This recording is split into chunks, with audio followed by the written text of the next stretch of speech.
Yes, thanks very much. So thank you very much for the invitation to Chicago, and it's my great pleasure to tell you something about my current area of research, which is p-adic non-abelian Hodge theory. And this is really supposed to be an introductory talk. Yeah, not assuming any non-abelian Hodge theory, in which I want to explain a little bit what the field is currently about and some of the recent progress in the area. And okay, so there's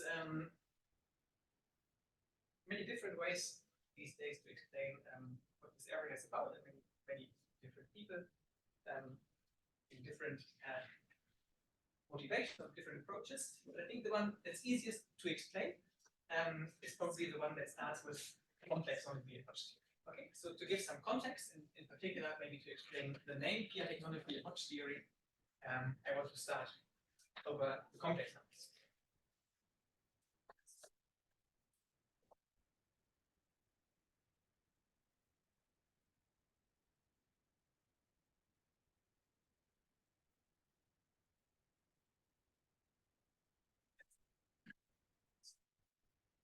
Before the first,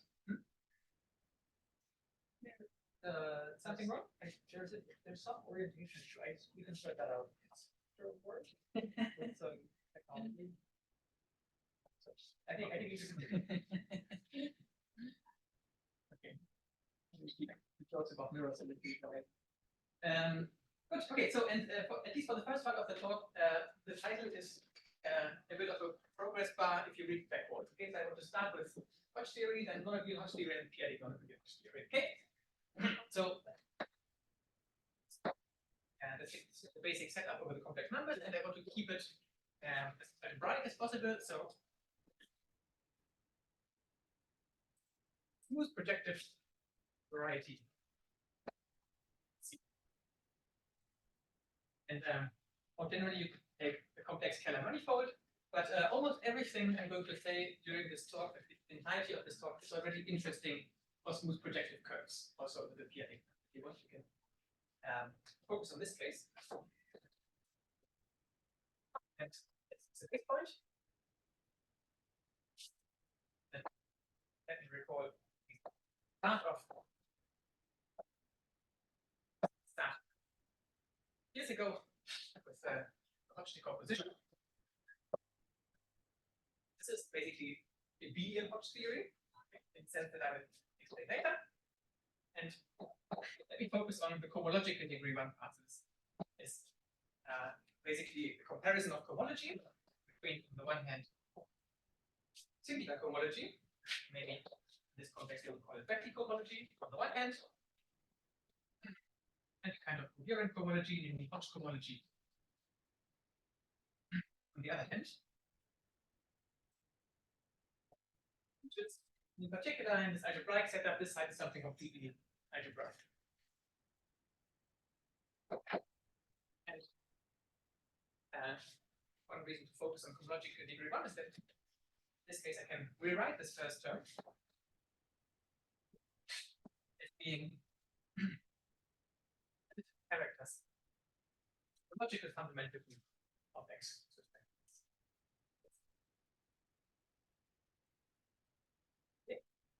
And a nice way to say what non-abelian Hodge theory is about is to pass from such additive characters to more general representations of the fundamental. Okay. So the goal of non-abelian Hodge theory can think as being about studying representation. With my mind, I put the base point down, even though maybe that was the point where it didn't matter. But okay, so basically we want to have some kind of Hodge theoretic replacement of this side, so that instead on this side I can take the representations, maybe on finite dimensional C vector spaces rather than fixing a basis like this.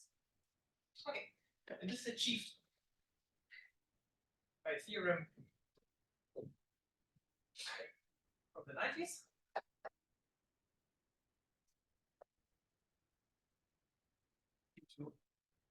University of Chicago's Kevin Collette and Carlos Simpson. And it's called the Collette-Simpson correspondence.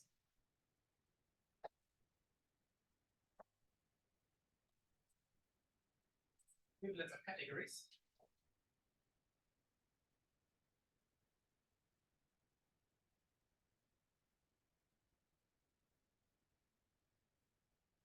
Between, on the one hand, so basically I want to take the category of these guys, but of course better to not fix the basis, so we take just the representations.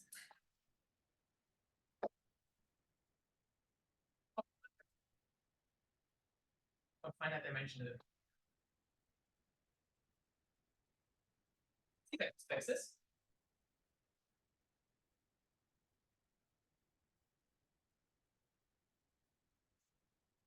On the other hand, something which is supposed to be some kind of GLM version of Hodge cohomology, and this is going to be Higgs bundles. I'm going to find what it is in a moment. So the way I usually think about this is that first of all, you have a fully faithful functor from this category into the Higgs bundles, and then in the second step, you can describe the essential image by first of all, there's a semi-stability condition. Not so surprising. And then there's a right here, this is not in terms of I'm going to explain this in a second. And then second, there's a topological condition. I want to have vanishing rational germ classes.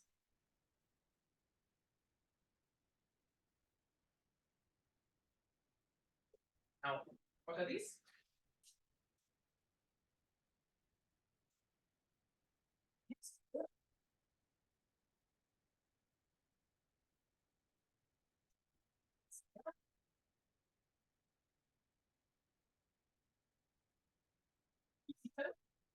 Thing of the vector bundle on X, and so in this algebraic setting, I could either take this to be an algebraic or a polymorphic vector bundle. So let's put ourselves in the algebraic setting. Algebraic vector bundle E on X. The second datum is an OX linear map.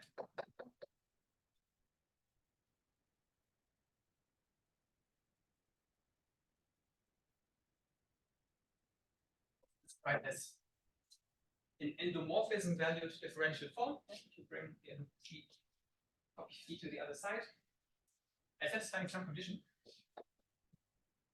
And the way this condition usually formulated is in this way, so the wedge of theta with itself vanishes. And most of the time, at least in the p-adic world, this is not actually the version of the condition that we use at all, but rather, so let me describe this in a different way. So,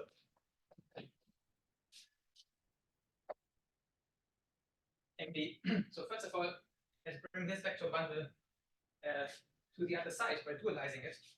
So,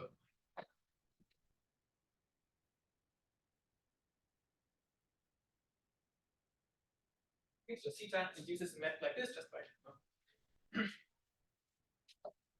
playing with vector bundles. And what I want is, so I can think of this as being a commutativity condition, and this can be made precise by saying that this extends to the symmetric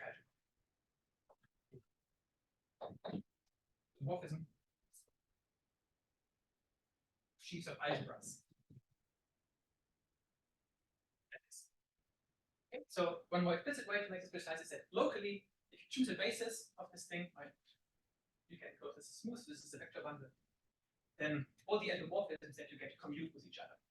Okay, this is what this Higgs field condition here expresses. Okay, and then this commutativity means that you can extend to the symmetric algebra. That gets into all there. So it's omega 1x. Sims are omega 1x. Oh yes, thank you. I forgot a. Thank you. Yes. Okay, but so this looks a little bit like a connection, but it's really not a connection. It's OX linear. Okay. And one can, okay, so motivate this by saying that basically this is supposed to be a bit like this side, okay, because so if you replace the C there by GLN, okay, and then just blindly do the same on the other side, then you have a GLN here. So this is a vector bundle, okay, an isomorphism class of vector bundles, and then there's some differential, okay. Just that in the non-abelian case, you need to somehow marry the differential to the vector bundle.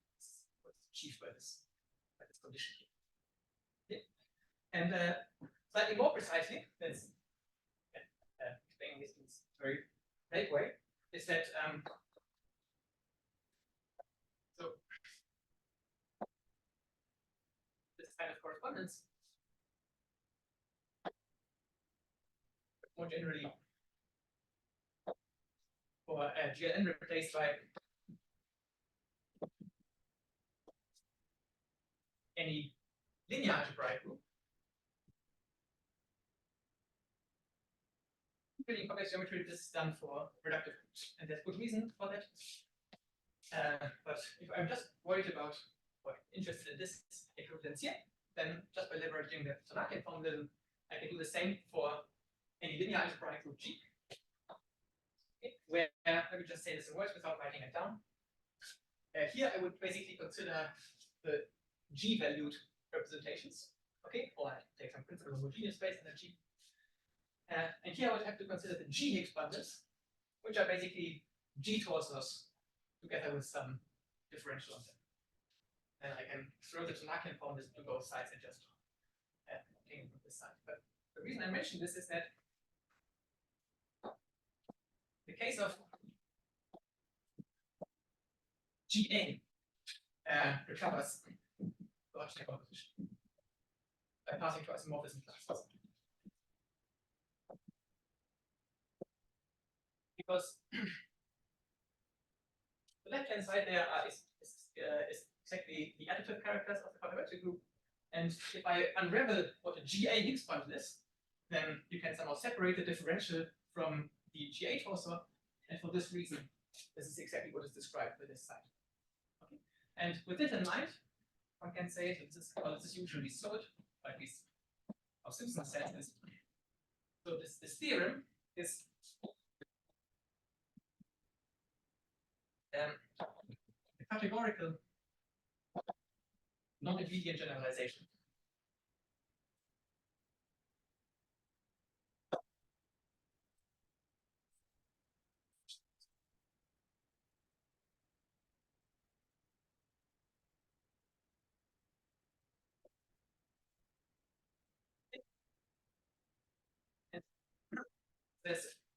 Did you explain the semi-stability condition?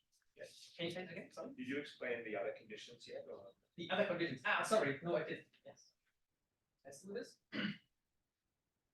So the semi-stability in this case is not quite a condition on the underlying vector bundle, but it's really phrased in terms of sub-Higgs bundles. Okay, so this is a statement about that if you have any sub-Higgs bundle, you know, then the slope of it is going to be smaller than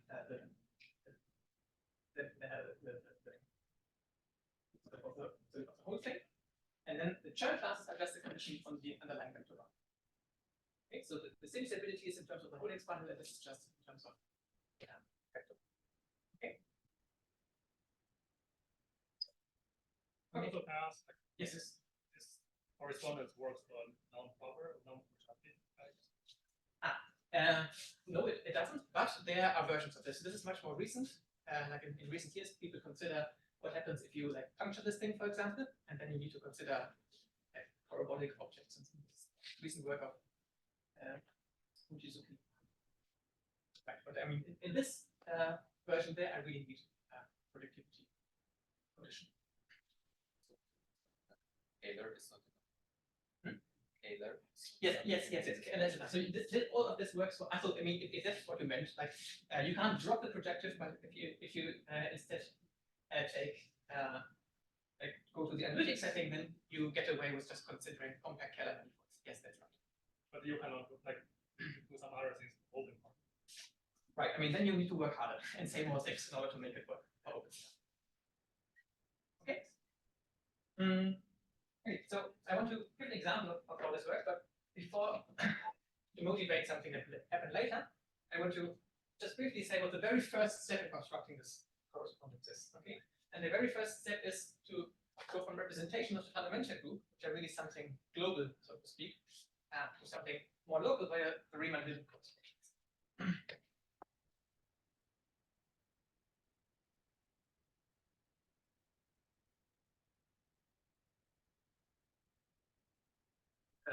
for later reference, I would recall what this means. So consider the topologically universal cover of X. Oops. Speaking, this is also another topological fundamental group, which means that if we take a representation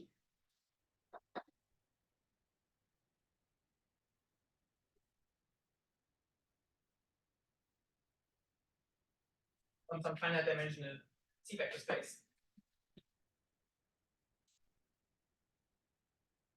then we can interpret this as the descent datum for the vector bundle under this morphism here.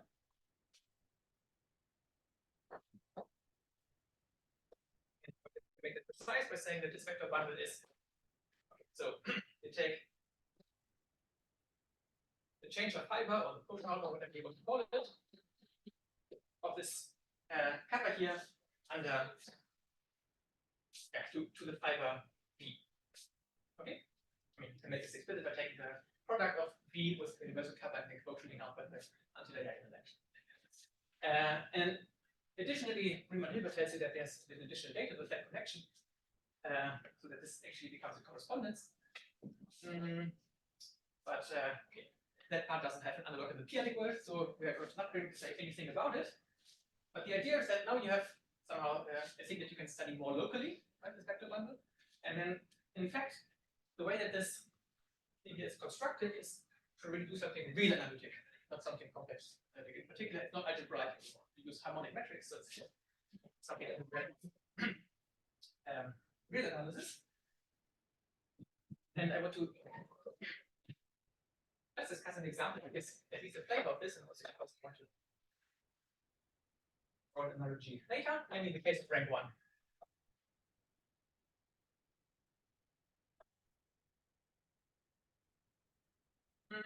And how does this work? What are the representations? So again, if we pass to isomorphism classes, then these representations are given by critical characters. And the way this works is now that I tear apart C cross as being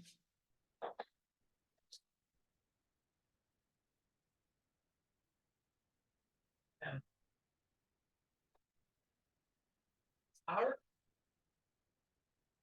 This so that's figuratively times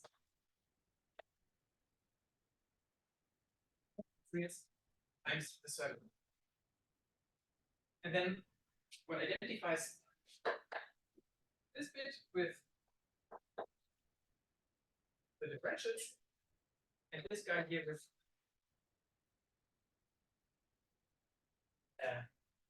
the big zero. So I mean, this is curtain.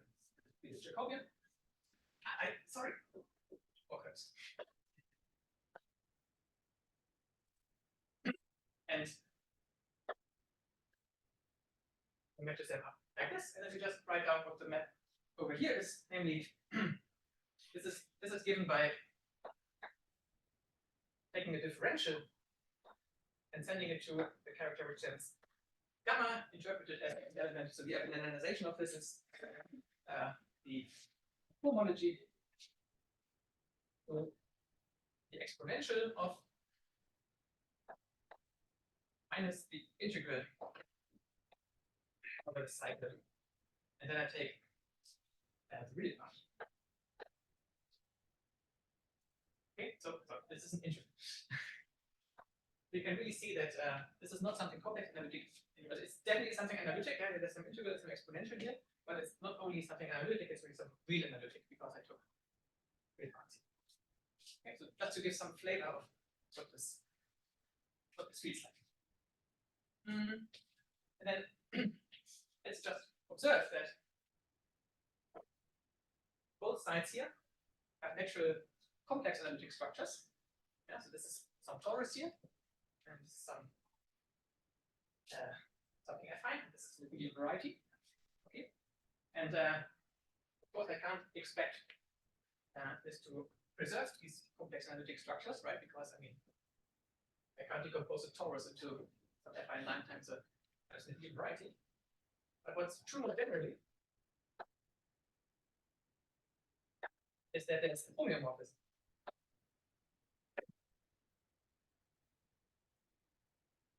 In modular spaces. There's various different ways to formulate it, so let me slightly vague here. Okay. And just talk about the modular space of representations, which I denote by a modular space of representations with a box around it, with a modular space of exponents. And we just say in words that one way to make this precise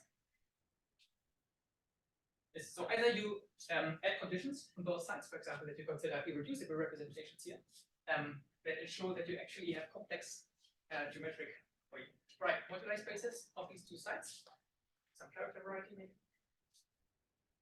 And then what you get between these, so you get a complex analytic structure, and you even in this case are able to compare the real analytic structures on both sides, but not the complex analytic. Yeah? Exactly like this. This is a real analytic map, but not a complex analytic.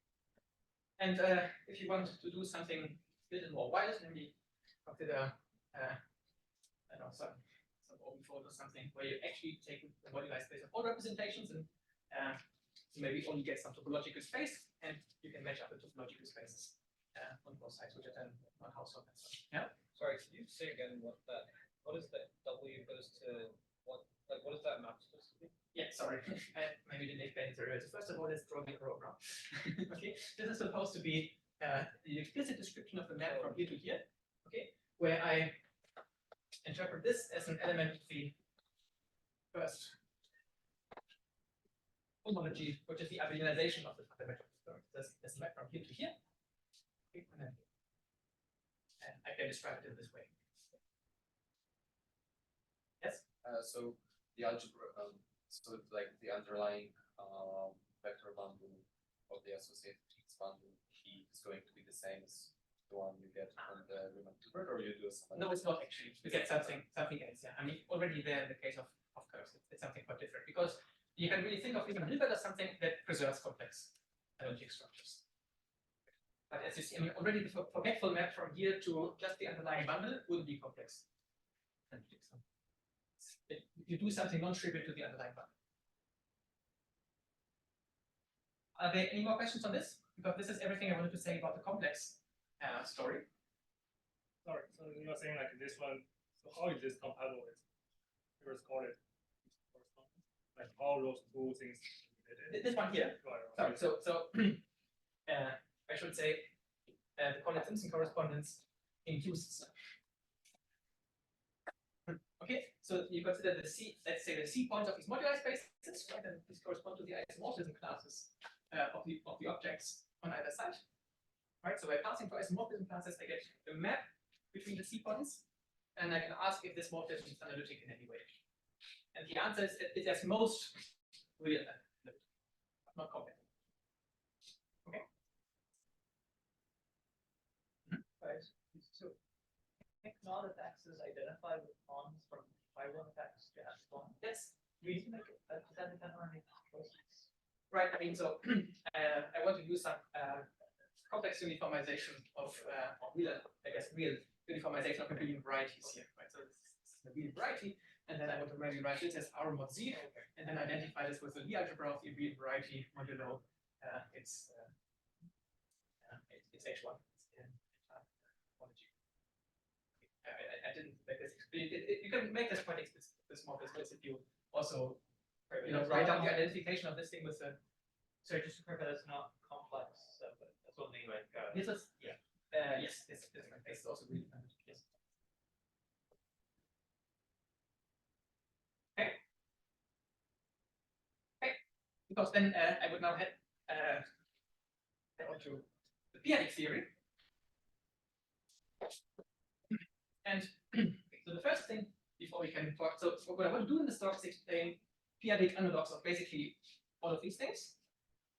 Sorry, can I answer another thing? So, Yes. So say if you pick certain data and then you have certain finiteness or smoothness for modular space. I pick a theta. No, I'm saying like if you look at certain locus instead of that, you have certain smoothness or finiteness.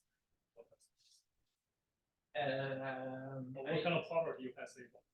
Right. I mean, so if you impose some further conditions, like for example the irreducibility, right, then you can make these things smooth because then they even come. But I mean, in general, if I don't impose any conditions, then I can't hope for anything. Like I won't even get a house of topological space. I mean, I wanted to keep this rather vague here because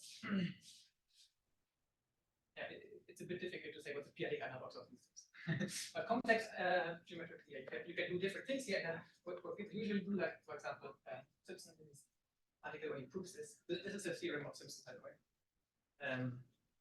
They impose further conditions on both sides. So for example, stable expanded rather than or polystable rather than just the semi-stable ones. To get a nice one place. Okay.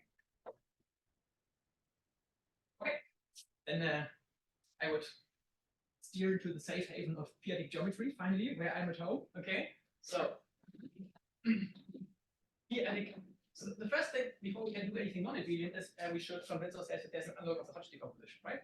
And this goes by the name of p-adic Hodge theory, maybe. I mean, I could also write p-adic Hodge theory, but this is of course much more.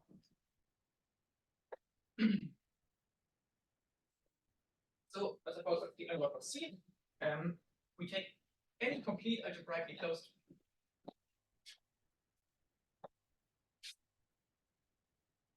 extension over QP.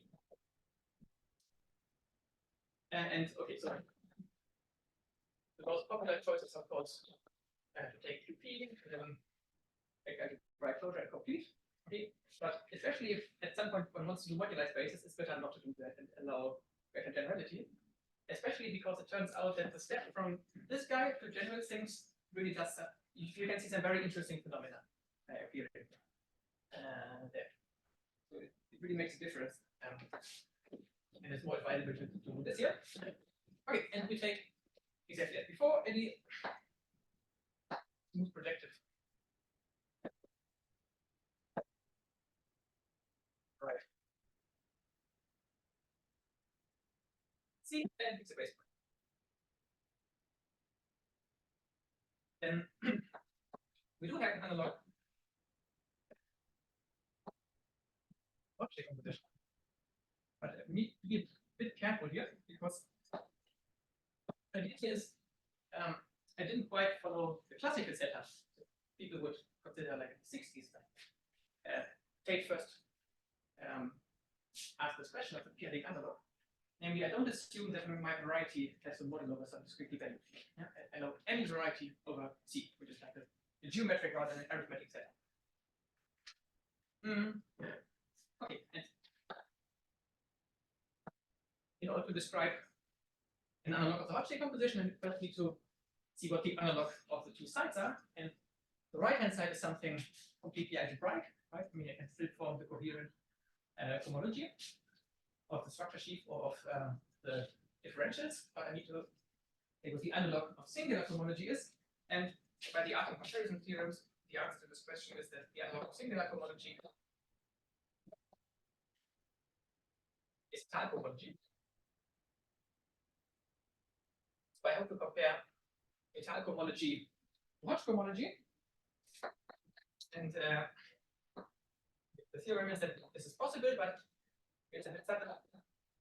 Maybe I don't quite get this decomposition, I only get a sequence. So there's a canonical tutorial. A short exact sequence.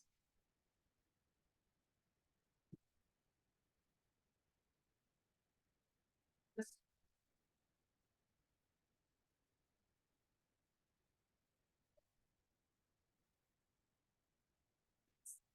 étale homology, so the left hand side, the Betty side, the Hodge decomposition in the middle.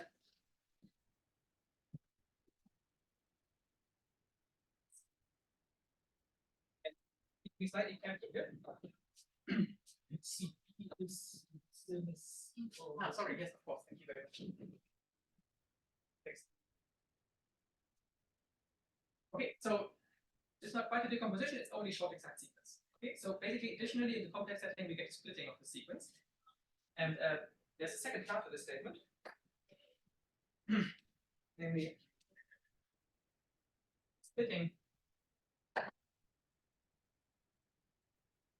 is used for the additional indication.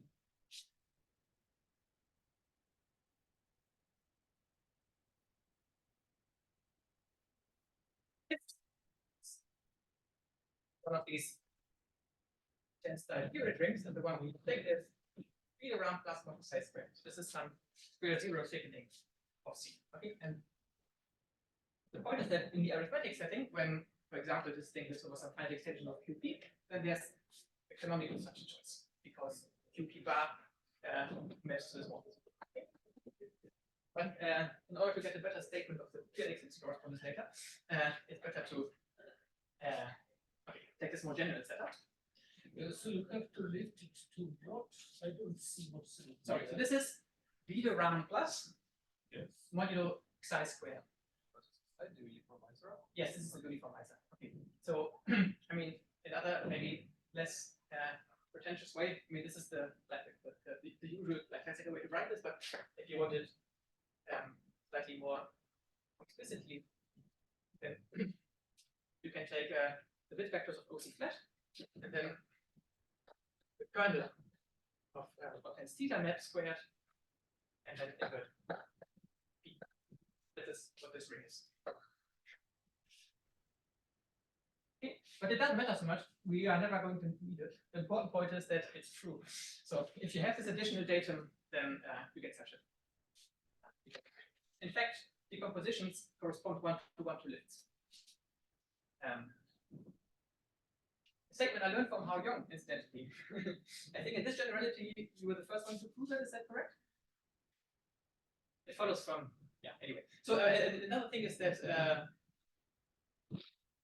there always exists such a lift. Yeah, in particular, I mean, you can always split the sequence, so this correspondence. This is something which is written out in your article at least. Okay. And okay, I should give some attributions here, maybe. So, just so a lift, even if it's not a curve, so the curve, just a moment. So this ring is non-canonically as I noted to equal numbers of C. Yes, that's true. Yeah, because of this, it's because so there is non-canonical representation like this.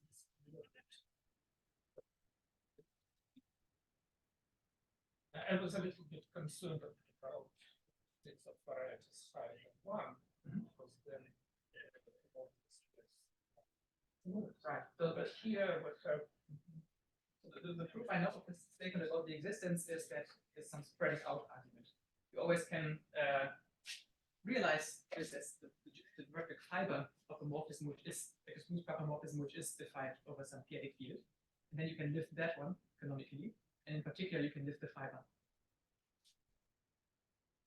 So, right. But I mean, for the purpose of this talk, this datum here, I mean, this is the cleaner way to state it or to think about this thing, but it doesn't actually matter so much. You can equivalently take the datum of a splitting of the sequence. It just that maybe this isn't such a natural thing to do. Yes? Do you have some kind of generalization theorem?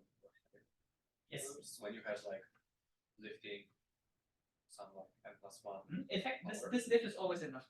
So I mean, okay, so I wanted to focus on the homological degree because then the comparison to the non-abelian theory is clearest. But of course, there's the Hodge decomposition also in higher degree, and then what you get here is a spectral sequence, which is degenerated. And then in particular, you can formulate this as being a filtration on the Hn here, of which the graded pieces are canonically identified with Hodge cohomology, but you don't have a splitting. But if your grade is liftable modulo. Yes, if you fix that to lift, then actually the whole thing is always split. But yes, that's right. And classically, I mean, here in arithmetic situation, this follows from Galois cohomology computation by Tate. With the first one to prove this here for abelian varieties with good reduction. And then, so that's work of many people. We know Coleman and so on who generalizes to general abelian varieties, and I should hopefully mention Altings.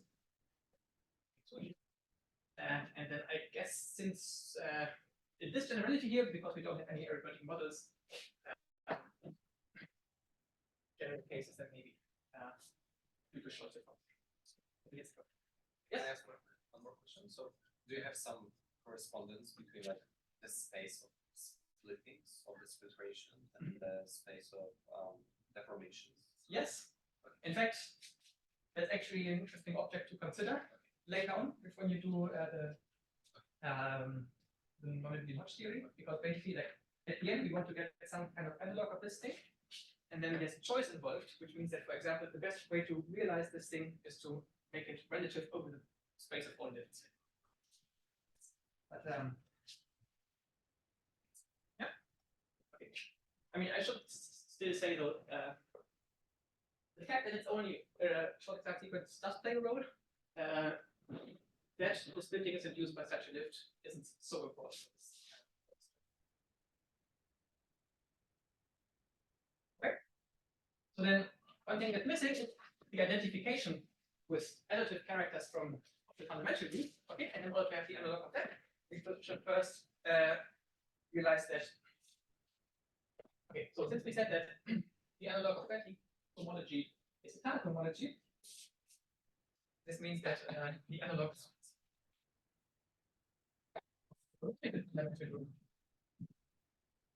it's the p-adic fundamental. The group that governs, or the Galois group governing all the connected finite entire covers of X. Did I say that X is connected? Maybe it's better that X is connected in order for all these things to make sense. Sorry, I missed that actually. Okay.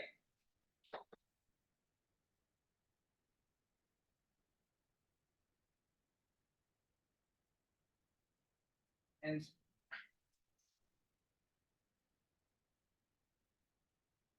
I think to notice the difference between these things. This here is a discrete group, yeah, finitely generated group, whereas this here is pro-finite. Because the Galois group is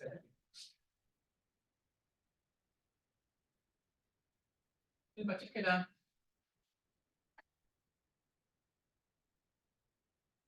the topological group has a topology, and this topology, because it's pro-finite, interacts non-trivially with the topology of the base cube. Yeah, and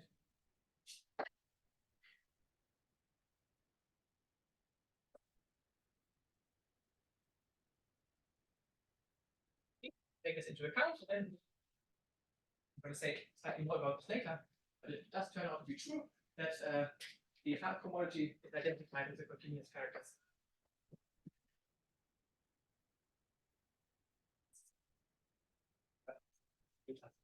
So we do have this analog of this decomposition on that first board over there. Okay, and so just what's this, so why? So you are saying that this isomorphism is subtle. Why is it subtle? No. Sorry. So that's something extra that I'm going to say later. This is easy to. Yeah. Sorry, I retracted something. I was thinking about something else. Okay. Good. So that being said, we can now hope to find a non-abelian generalization of this. Okay, so I was. Whoops. What was that? Sorry. Okay. So we can now hope to find to do non-abelian generalizations of this theory. So we start on this board.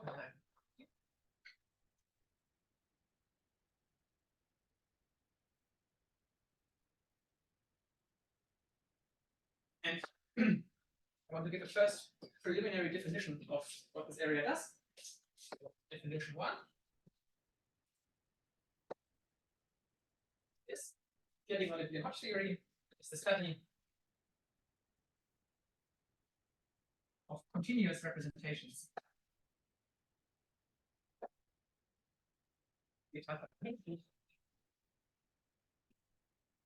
Dimensional C vector spaces. Okay, so once again, there's a non-trivial topology on both sides, and the representation should respect it. Okay. Import.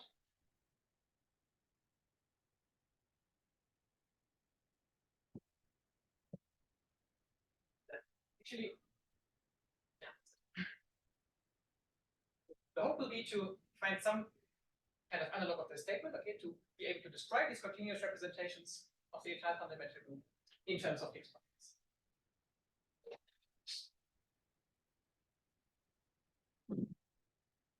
When I started doing this some 3-4 years ago, I think I called it non-abelian p-adic Hodge theory, but this annoyed some people because I think people doing p-adic Hodge theory don't consider themselves as being particularly abelian apparently. So I think p-adic non-abelian Hodge theory is a better name.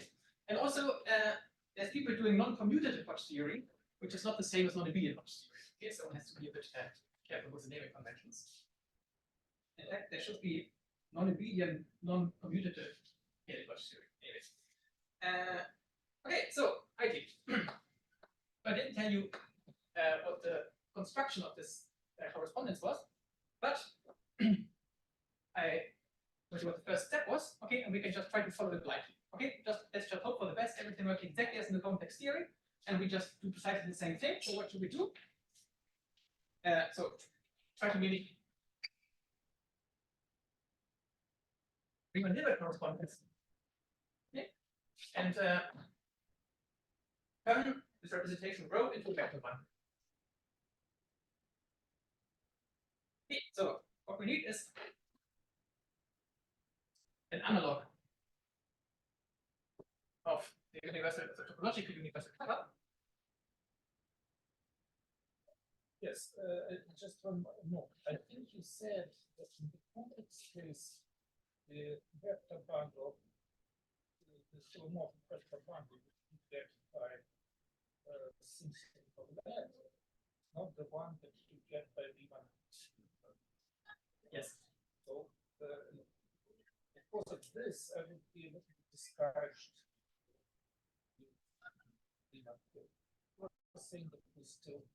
Well, I mean, it's still the first step, right? So the way that the Simpson correspondence works is still to go from the vacuum moduli space to the Ram moduli space, right? And then further to harmonic metrics and then to Higgs bundles. So it's still an intermediate step to do this, okay? I mean, of course, this is still hopelessly naive, but I'm trying to make a point.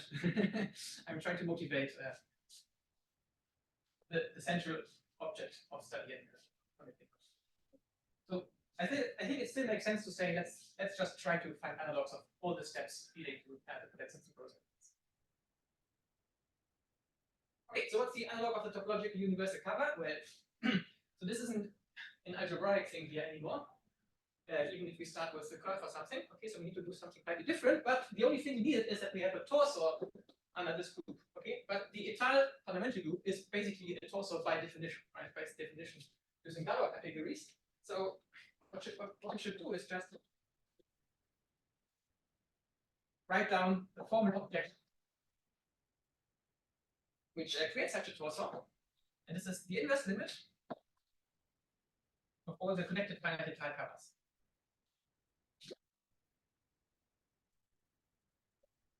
And okay, in order to not create an accident, we should also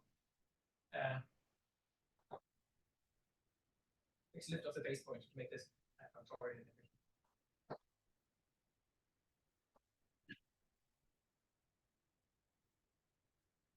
Okay, but okay, what is this object here? Okay, this is not going to be algebraic anymore, and even if we pass to the analytic category of rigid spaces, this doesn't live in this category anymore. And so first remark is that if X is a curve, genus. In the algebraic setting, we would say that we just consider the projective limit. Oh yes, yes, we can do that. But here we want to do something. Yes, I mean, one hint that we shouldn't use schemes is that we want to have the continuous representations. Right? And if we did schemes, then we should take the discrete ones. right? Because otherwise I get the wrong Heuer group. So I need to somehow incorporate the topology into the picture. Great, then the answer is that I need to be slightly blank here because I didn't say in what category I can form this limit, but one can make sense of such a limit as a perfectoid space. Okay. Technically, it's a tilde limit. And this also works for abelian varieties. I mean, if I take genus 0, then it's just a projective space, it's its own cover, so it's not always going to be perfectoid. But in good situations, it is perfectoid. There's some concrete conjectures, I guess, when it is. But in general, so let me not write this down, but one can always form such an object, for example, in the category of diamonds. Okay, so it's just some large category that can do geometry. Just when you say, so you put the word is into quotation marks. Is it because you skip the details or because it's not quite? So the question would then be, in what category am I considering this equality? Okay, Yes. and the natural choice would be adic spaces. Okay, so I guess I should have said this explicitly, but I'm now passing from X to its associated rigid space, which I consider as an adic space, in order to hope to be able to do any such constructions here. Okay, but it is not the inverse limit in adic spaces. In fact, such a thing very rarely exists. It is, however, the limit if I only consider perfectoid test objects. If I don't test by adic spaces but by perfectoid spaces, then it is the limit. So when you write the limit, you mean the limit in the category of what? Sheaves on perfectoid spaces, aka diamonds. Right. That aka is a bit of a lie as well. So there are other things that we can do here, which are technically slightly less advanced and still work. And the first would be to just consider this as a formal object.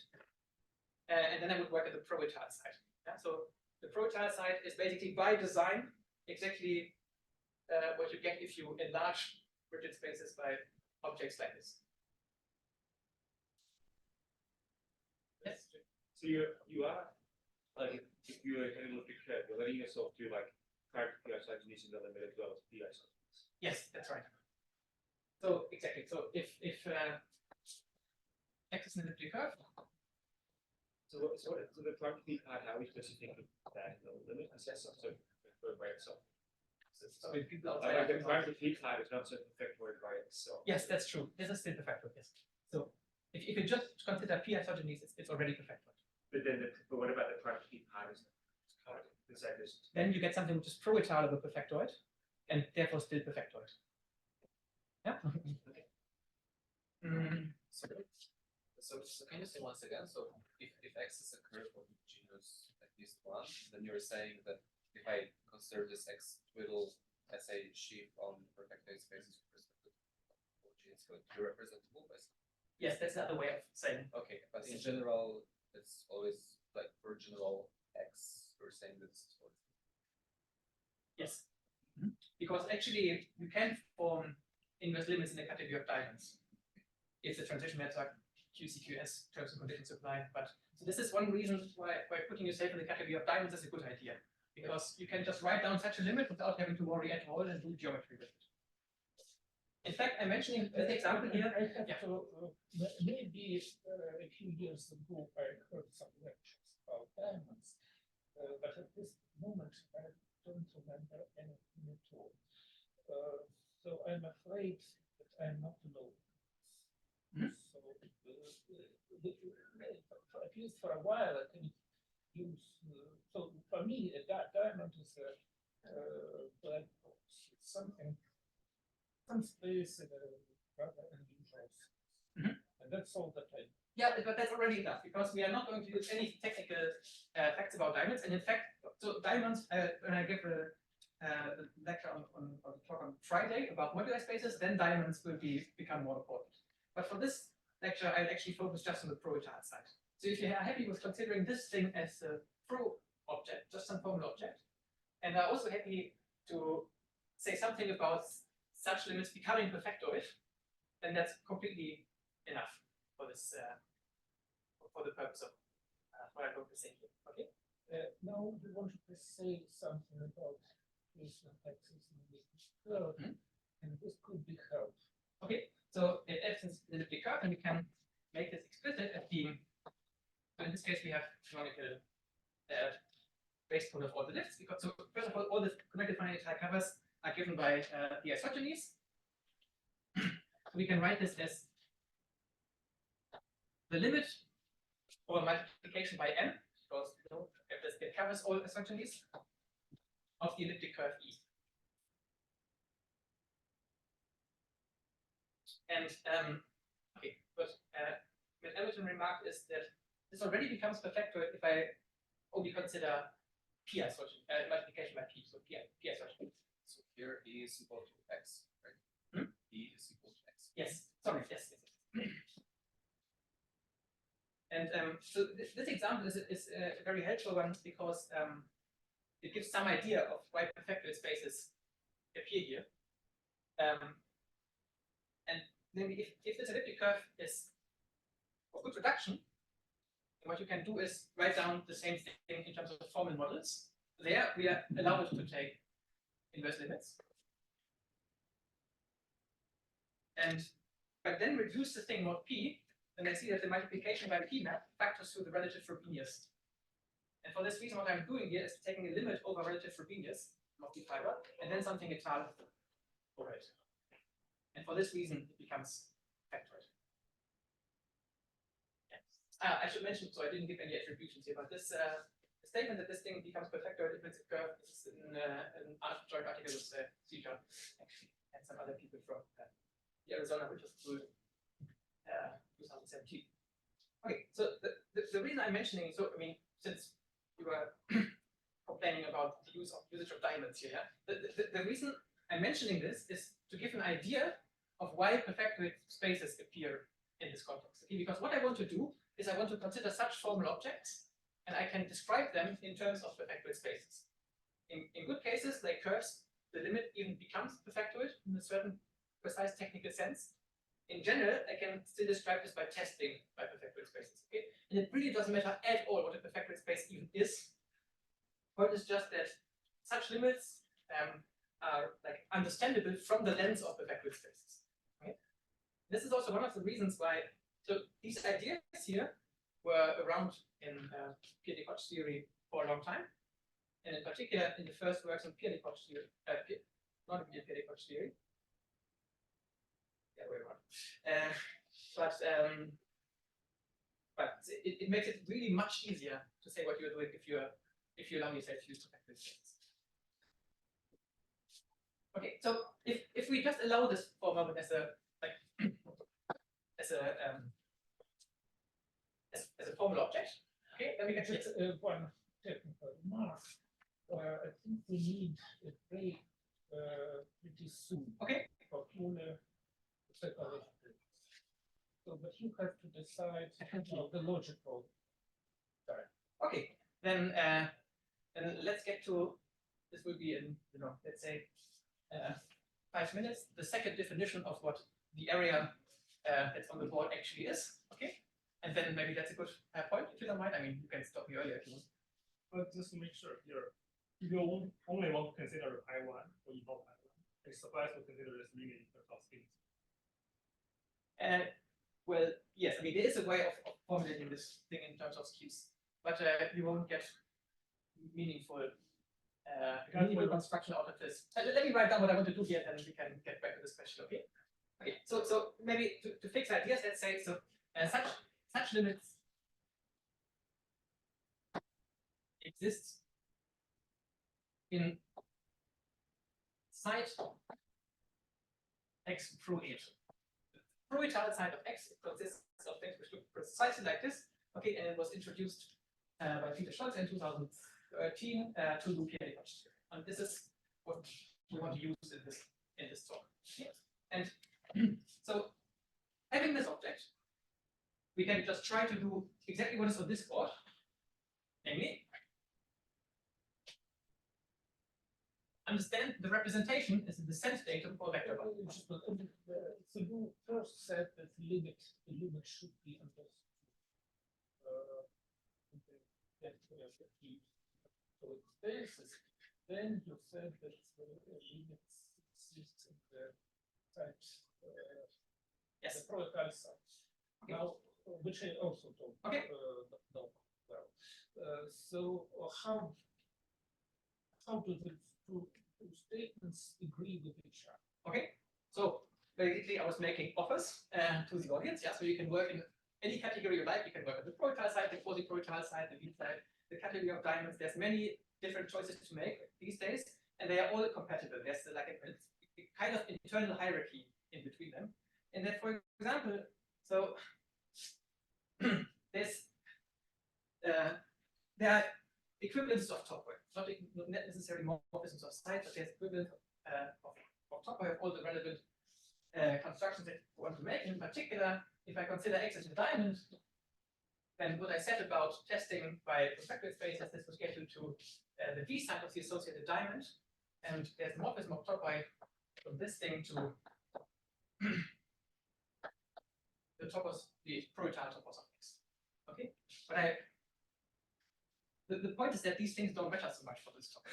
So because we can also have a long discussion now about which pro-étale side I'm actually taking. Is it the 2013 pro-étale side, the 2015 pro-étale side, the 2017 pro-étale side? And it really doesn't matter. Yeah, anything. So the good news is that there are several approaches, and you can choose any.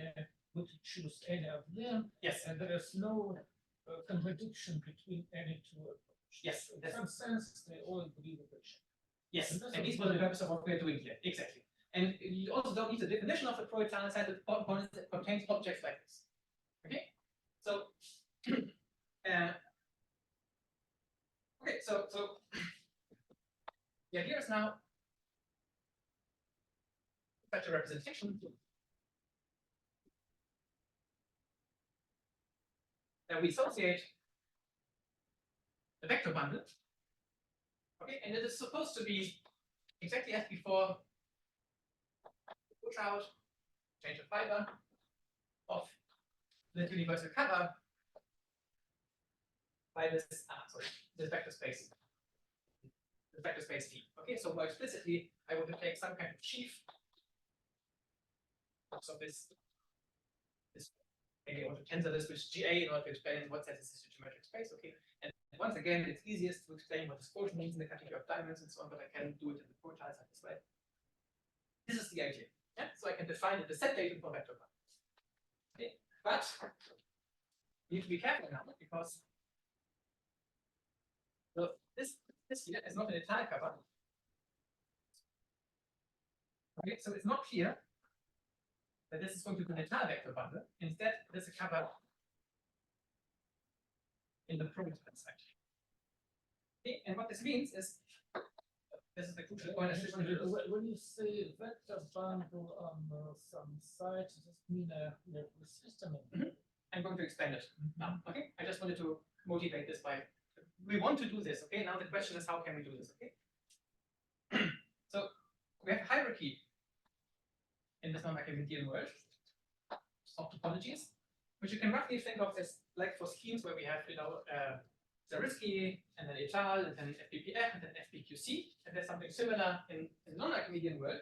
Namely, we have the analytic side and then the refinement. This is supposed to be a refinement. Okay, so of course I have a morphism of sides in the other direction. And the étale side, then there's the pro-étale side. Okay, and then every year you add a new side here. Okay, so maybe This one. yes, maybe let's put the V side as well.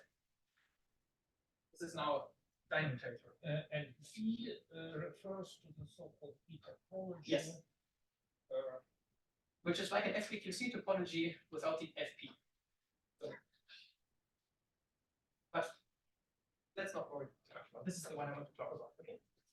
The important thing I want to put I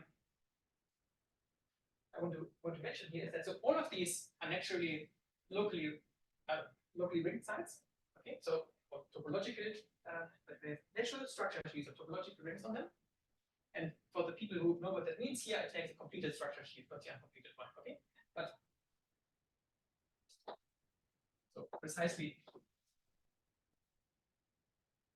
ring space, ring size. Okay, so I can ask with respect to these natural rings on them, what are the locally free, finite locally free sheaves on them? Okay, and this is what I mean by vector bundle.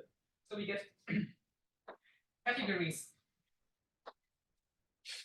Vector bundles in the analytic topology, and we have the vector bundles in the p-adic topology, vector bundles in the pro-étale topology, and vector bundles in the v topology. Okay, and these two here agree. And we have functors in what direction? Yeah, so we have full back functors from here to here. So I write it down. Can you write errors? Not full, no, here it's okay. When you compare, instead of writing that something that can be is equal, just say. I was going to put something in between.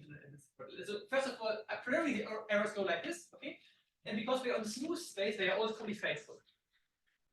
Okay, but it turns out that essentially by Tal design, I need to say more things about this. It's theorem of your put, I believe. This is an equivalence of categories here. Okay, and then by a theorem of Xu, it turns out that so if X is a perfectoid space, then vector bundles in all of these things are equivalent. And because both of these sides here are locally perfectoid, this is an equivalence as well. Okay, and this here is where the difference is. So this is actually in general strict. So the right isomorphism, you're saying that this is the result of Heuer. Yes. Try to get an independent proof of it. Okay. So what we have seen now is so this guy here, because this is a pro-étale cover, is a pro-étale vector bundle. Okay. So what we learned from this is that we get fully faithful functor. I didn't explain why it's fully faithful, but it is. From continuous representations on dimensional vector spaces into the category of pro-étale vector bundles. Somehow pro-étale is enough to capture some kind of connection as well. I mean, in some sense, I mean, at least fully faithful, right? So you're capturing something. Yes, the weird thing is that it doesn't turn out to be a connection. Yeah, that's you get something else, but yeah, yes, I think by way of an analogy, that's true. Yes. Okay, and so now I can give the second definition, yeah, which gets us into the break. And this is the definition 2. It's a definition of what? Of the title. The definition of the subject. Of the subject, p-adic non-abelian Hodge theory. Okay. P-adic non-abelian Hodge theory.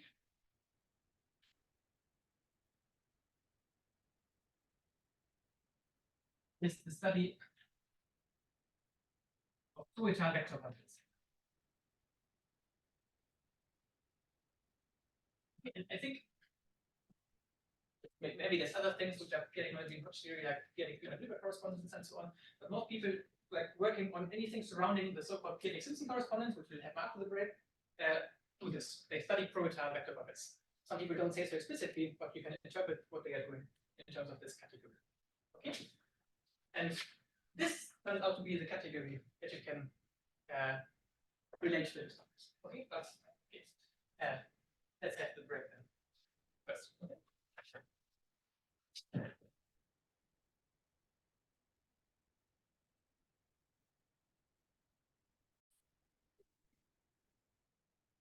Oh, not a very efficient voice. Okay. Good, then let's continue. So I have one more remark about this, which is that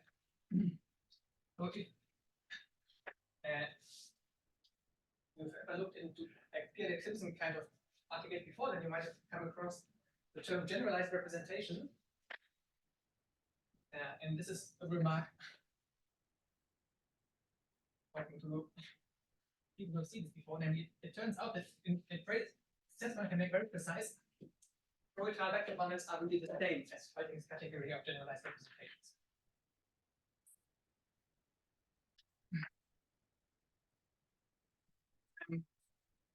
And this is to say that basically Hitchin's found a way to talk about these pro-étale vector bundles without the pro-étale side being invented yet. Okay? He just uses the étale side and then considers some kind of limits. So this is what we call generalized representation. Yeah, nowadays we can reinterpret these things in terms of pro-étale vector ones, which, by the way, makes it much easier to talk about these objects. Okay, but historically, the area was formulated in terms of these objects. This is basically historical. Okay, good. So then we can just start with basically the main theorem. But we don't have to know what No. It's just a useful terminological remark. Exactly. Yes. For people who might have seen it before, and if you look into the p-adic Simpson literature, like especially articles which are older than 5 years, use generalized representations. Okay, so main theorem. First one at least. If it stays the only one, that's completely fine by me. And so this is due to faltings in the case of curves. And last year I extended this to the general dimension. And this means that there's an equivalent of categories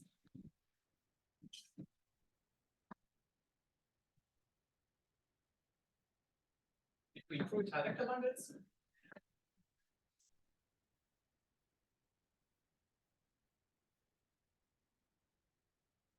on X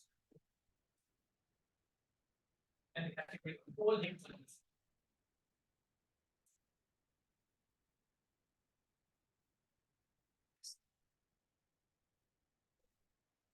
And so what does this tell us about like analogs of this co-étale correspondence? So or at least fit into the picture is that the continuous representations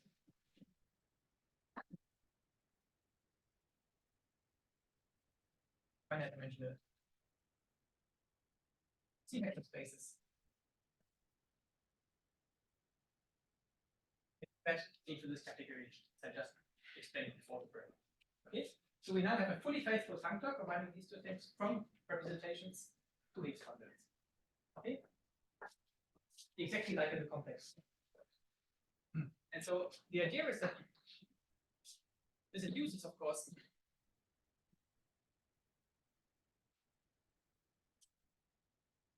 a correspondence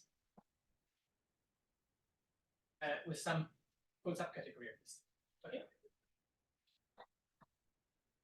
And before I say more about this, let me mention, so because of this thing here, okay,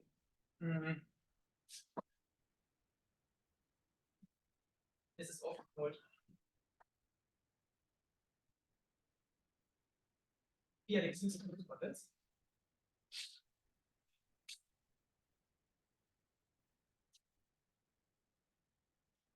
And so the name originates from Falting's article from 2005 or something, which is called a p-adic correspondence. Okay, and this is a great article. It's just 15 pages long or something, and introduces an incredible amount of ideas in these 15 pages. But I have 2 complaints about it. The first one is I don't know why it's called p-adic Simpson and not p-adic Simpson. In my opinion, it should be called p-adic Simpson correspondence. And I'm not just saying that because I'm in Chicago. I mean, some papers of mine are called p-adic Simpson correspondence, etc. But okay, I think this is the name that's now been around, so it's kind of stuck. Maybe there was a line break issue or something, I don't know. And second is the article is really quite difficult to read. I think I'm allowed to say that, even if the talk gets recorded, because I think I can even go on the record and say that there are very few people who say that they understand everything in the article. And in fact, Abes Gros and Tsuji wrote a book, 600 pages book, explaining basically the first half of the article. Yeah, and by explaining, I mean like writing down lots of reinterpretations, not just the ideas contained in that article, it's much more, okay, but it's about what's called the local p-adic Simpson correspondence, which is like the first step in the construction of this correspondence. Yeah, okay. So in other words, we are not recommended to try to read functions. Yes, I didn't want to say it explicitly, but I think if you're trying to get an idea of the area, then this is not the first paper I would send you to. Yeah, if you are doing research in the area and you want to get some inspiration, then it's a good point to look at because there's an incredible amount of ideas. It's really a very, very is an interesting paper. But one reason why I personally find it difficult to read is, okay, so the first reason is that definitions are unclear, but the second reason is that, in my opinion, the perfectoid perspective really, really helps, okay, because pro-étale vector bundles are much easier to understand than Fati's generalized representations, because these always depend on choosing some, like, local perfectoid covers of charts, etc. Whereas this is a much more, like, global natural approach. Okay, so just a new language helps. So Fati gave a kind of negative advice. So we shouldn't even try to read fountains unless we want to become experts. And maybe even if we do, then now, of course, it was a revolutionary work, but as with many revolutions, it's hard to. But do you have any positive advice? So what should we try to do? Okay, so in terms of literature, I think it's so this is an area in which there's currently a lot of work, yeah, lots of people, lots of progress being made and so on. And for this reason, I think like the whole conception of what we do is changing quite quickly. And for this reason, I think, for example, like I mean, if you look at some articles from like say 10 years ago, 7 years ago or something, right, then they will give a different explanation of these things here, right? So it would be a bit difficult probably. I mean, I'm giving here my personal interpretation of what we are doing here, right? And for this reason, I find it a bit difficult to suggest really good like introductory or more like elementary works. In the article written here, 2023, which is called a p-adic Simpson correspondence for smooth proper Ridge spaces, I try to be kind of elementary. By the way, if I go to the archive, I will find, I think there are many articles even in 2020. Yes. How do we find the right one? So I can write down the name. Are you the only author of this article? Are you the only author? Yes. It's called the p-adic Simpson correspondence for smooth proper rigid spaces.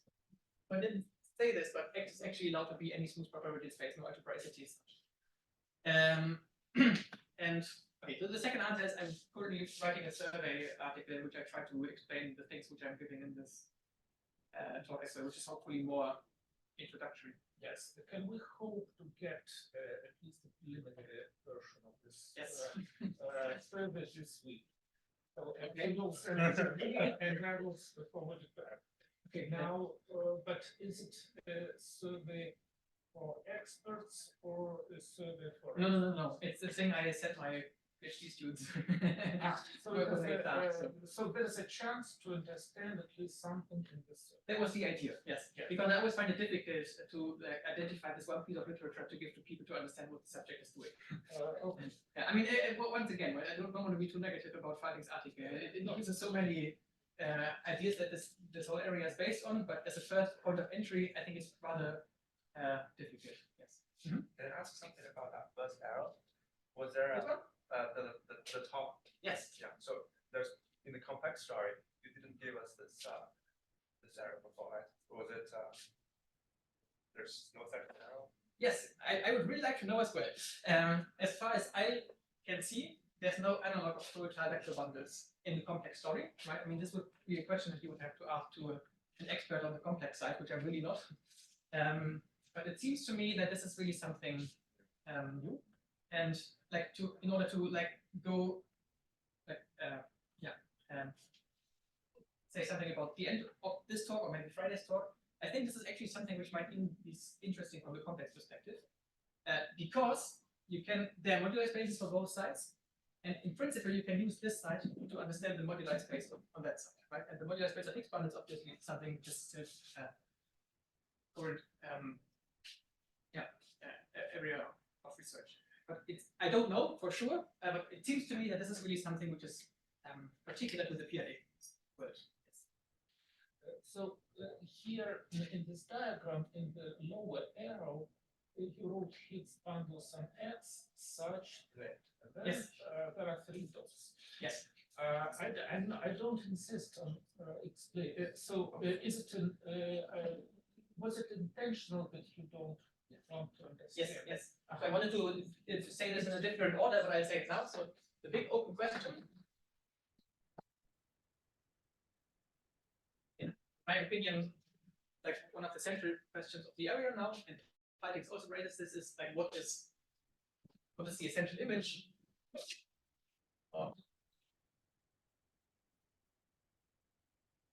how can I explain what this category is? Okay, and the obvious guess is semi-stable with vanishing rational Chern classes. If I have a projective space here, still makes sense, right? So I could hope for this to be semi-stable with vanishing rational Chern classes. And in the case of curves, p-adic actually proves, or at least he says so, that you land in this category. Okay. I think he says something like it's easy to see or something. Anyway, it's definitely true. So you land in this category, but one can prove that it's not the correct thing in general. The category of semi-stable things with vanishing Chern classes is strictly larger than the essential image. Even for curves. Even for curves, if the base field is not CP. So the only thing that you can hope for is that the statement is true over CP. Okay, but this creates an issue if you consider moduli spaces later on. Okay, so maybe I can prove that. So okay, what do we know about this question? Not so much. We know the answer for line bundles. If there's time, I would explain it. And you can say exactly what line bundles you get here. And it looks rather like a coincidence that over CP, but only over CP, no other field, the answer is okay, there's no semi-stability, but the degree is 0. That's what this condition there means then. And for abelian varieties, this is true as well. This is we prove this in joint work with Annette and Lucas Mann. But one can also give explicit examples. For example, if you drop projectivity and just consider proper things, it becomes false. Already over CP, in fact. So it's very subtle. What you one has to be very careful what to wish for here. And in fact, the proof in the case of line bundles uses moduli spaces, and I think one really needs moduli spaces to understand this question in general. Okay, so moduli spaces of what? Yes, of both sides, which we can get to if you want. But let me already say, so first of all, the proof of this statement uses moduli spaces in some sense. Then there's an upgrade of the statement to moduli spaces, which is about a geometric comparison of moduli spaces of either side. And the third thing, I think one needs moduli spaces to answer this question. Okay, so that's basically a teaser why I think moduli spaces are really relevant in this context. Okay, but there's one important thing I should say about this correspondence, and it would be a lie to say it too late, namely it's not canonical. Okay? Which one? This one. And therefore also this one. And so okay, brackets around this. Just a moment. I think you said that already in the yes. I forgot what correct terminology. Something is not canonical, you have to choose lead text. That's true. Is it the same non-canonicity or a different? No, it's it enters, but there's a second thing. So the first thing is the one. one sec. It depends on choices. So the first one is a lift. Okay, this is not surprising, right? Because this is also what you get for the Hodge state sequence. And anyway, in an arithmetic situation, you can completely forget about this. Okay? But the second one is really weird.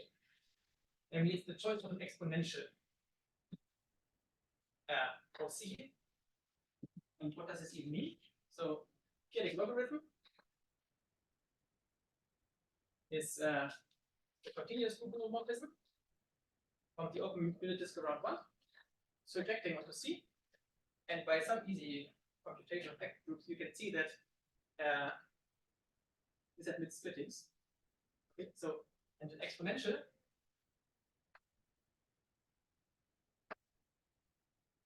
is a choice graph. A continuous splitting. such things exist, and there's no canonical one. And I mean, if you want, you can think of it as being like this weird effect in p-adic analysis, that it's somehow the exponential, which has a smaller radius of convergence, right? And it's the logarithm which suggests onto the whole thing, whereas somehow in the complex world, it's the exponential, which is easier to describe, and you choose branches of logarithm, right? So it looks a bit like this is some kind of choice of branch or something, but that would be life. This is a much more disastrous choice to make, because, for example, if you just count the choices here, there are many more. And then one particular thing to observe is that if you make an extension of base field, for example, you need to make lots of new choices in order to get such an exponential. Okay, so this looks really mysterious because it's nothing that you would expect from a geometric point of view. This is not a geometric data at all. In particular, the logarithm extends to a morphism of rigid spaces, but it's not a splitting in rigid spaces. Such a thing doesn't exist because you can't find a morphism from the affine line to something which is sits inside of that.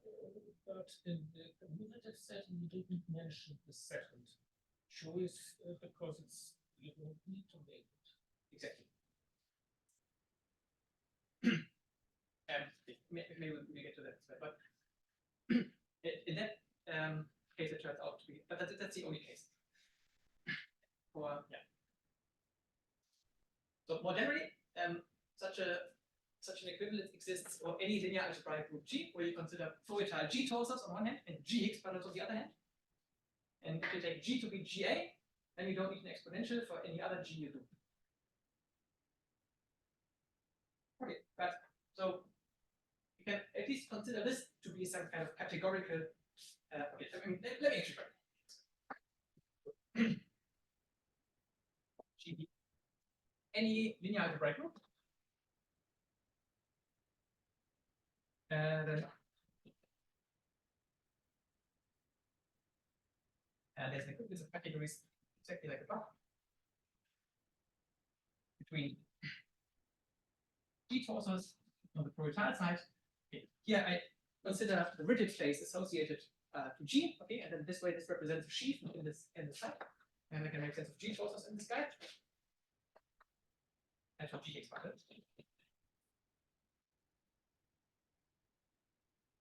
Okay, and then there's also a morphism from continuous representations. Let me write it like this, if you don't mind.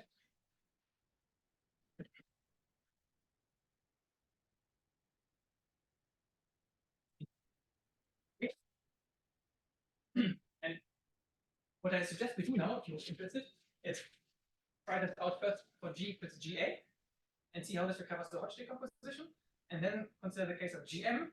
And in this case, we can really see why the exponential appears and why we need it. Okay? So let me say this already. This is not just some auxiliary thing that we choose because we're too stupid to take it out of the equation. If you give me a p-adic Simpson correspondence, then I can build an exponential out of that. And also, if you take a different exponential, you get a truly different p-adic Simpson correspondence. Okay. And yeah, as you're also probably not surprised by my little general washing powder advert on moduli spaces can be used to erase the exponential and somehow explain what it does. Okay, I don't think. So Yes. in your case, when your X is kind of charismatic, quite over discrete-value field, the first thing that kind of you have canonical choice. Exactly. For exponential, do you have no? Any? Yes.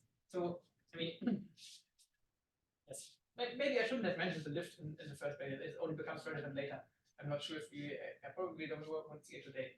But so you can forget about the lift if you are in an arithmetic situation. But the exponential you can't forget about it.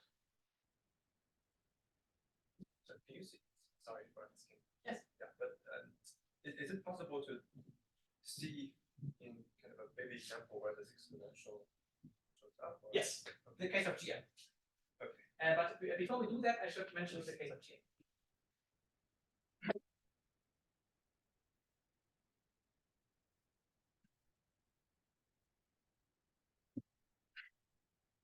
Space here. Oh, that's a board. That's Nice. Or is that? Which does not move. Oh, okay. Can I write on this? This is one. Yes. Okay.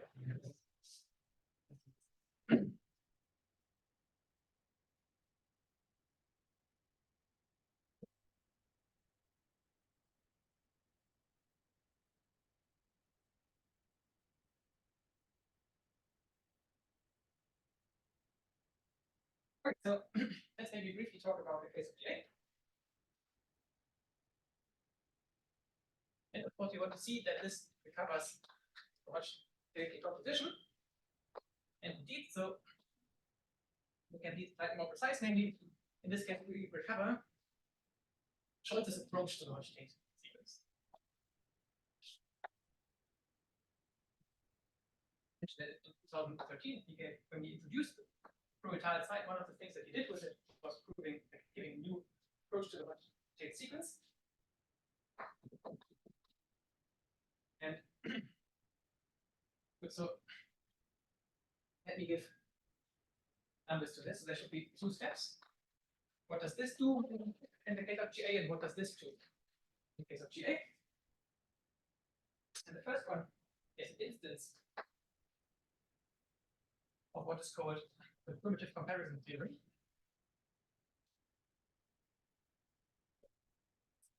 Okay. And in this particular case, it says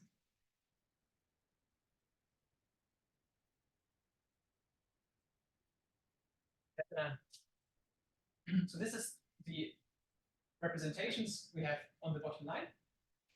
And so the thing that's not subtle is that this is the same as a time homology. And then the thing that's much more difficult is to see that this agrees with the homology of the structure sheaf on the pro-étale side. Okay, so in particular, this is the set of isomorphism classes of pro-étale GA torsors. Okay, so in this case, if I pass to isomorphism classes, at least, this is actually a projection. So this is What is it called? Limiting? Yeah. That sounds a bit insulting, right? So the reason, so this is the name is actually in that paper, it's in the survey article, and the reason is that he thinks of this as an intermediate step to get to the Durand comparison isomorphism, and he says that this is like a primitive version of the kind of comparison theorems that you want to prove in p-adic Hodge theory. Okay, because you wouldn't usually consider this as a comparison theorem of p-adic Hodge theory. I guess this name now suggests that you do. But usually we think of the Hodge tape comparison as like the easiest comparison result of cohomologies in p-adic Hodge theory, and this is like a step on the way to it. Okay. Okay, and the second, this is easy now. So the fact the isomorphism classes of GA expanded if you remember the definition, I didn't give the definition. But in the abelian case, so you wrote CP in one case and C in the other case. So in the first line, yes, is CP the same as C? oh God, I'm sorry, yes. Sorry. Yes. I did the same mistake again. So in a theorem on that one, the second map is an equivalence, but is the first map an equivalence? No, it's not in general. Especially like in the case of GLN, it shouldn't be. Right. Okay. So, but in the case of GA, it turns out to hold. Yes.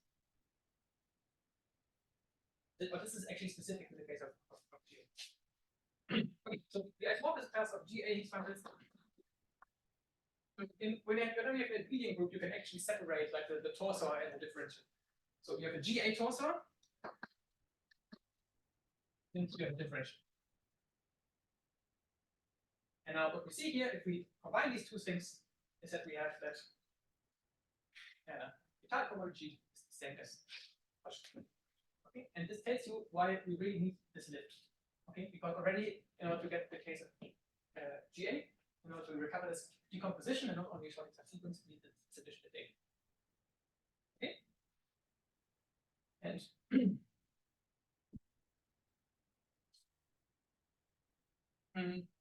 so how is this proved in this case? Yeah, I mean this was first just plugging it in, okay, but let's now say we don't have this theorem, but we want to prove that it. So these are objects. These are the isomorphism classes of objects on both. Okay, of so- both sides. Are you saying like the fact that the homomorphisms also match up to 0? Yeah, the homomorphisms in this case are actually easy to describe. Yes, that's right. Right. And so the claim, okay, I didn't write this down, but the claim should be that in this case, if you pass to isomorphism classes, you actually see precisely the Hodge decomposition. Okay. Let's say we don't know the theorem yet. Okay. And so how do we prove this in this case? Because this gives a good indication of how the general is. But the second claim is from easy. Yeah. And it has nothing to do with p-adic analysis. Exactly. Yeah. That's why one thing is a theorem and the other is a fact. Yeah, so this is just unraveling the definitions. And this is really difficult. I mean, maybe in the first homology it's not so bad, but general distributive comparison is really difficult. Okay, and so how does this work? According to Scholze, this is basically in a deep maybe based on earlier work of findings. And the idea is that we consider the Lie sequence for the morphism of sites for nu from pro-étale side to p-adic. Whether I put étale or analytic here doesn't matter. It's the same thing because I have something. Simplicity resides in the étale topology. And the proposition in this case is that the higher direct images of the structure sheaf with respect to this morphism are precisely the differentials. Okay. And before anyone who knows the story very well gets mad at me, I showed some roots of your ability to trivialize and page with this one. Okay, but that's basically the state. Okay, so what this means, this is a local computation. And you can do even some correct charts and some computations of group homology. And if we have just found the race vector sequence for this morphism, in fact, let's not do the race vector sequence because we don't want to get into what I vector sequence, but just the sequence of low degrees. Then we see that it's of the form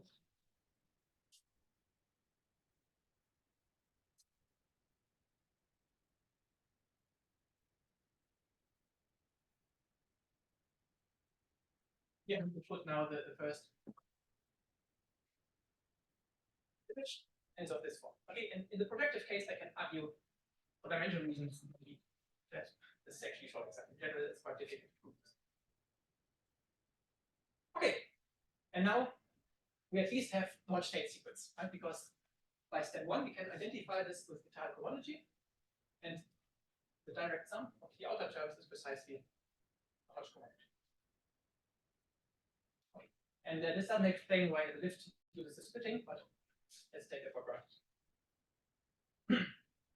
In particular, this tells us that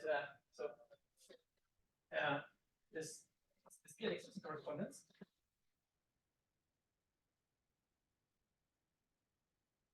is again like a categorical generalization of the Hodge sequence, at least in low degrees. But in fact, at least in the p-adic world, there's a better way of saying in what sense this theorem there is a generalization of the Hodge decomposition, because in fact you can also say it's a generalization really of the whole spectral sequence, namely, so better. And it's saying that we can not only match up objects on both sides, the pro-étale vector bundles and the Higgs bundles, but we can also compare the cohomologies. So I can think of this as being correspondence of matching up coefficients of cohomology in the following sense. So this is in the same paper.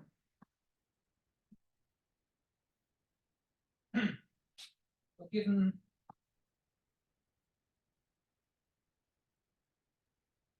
a vector bundle, that gives this thing a name. I'm sorry, I forgot to give it a name. The correspondence is called S.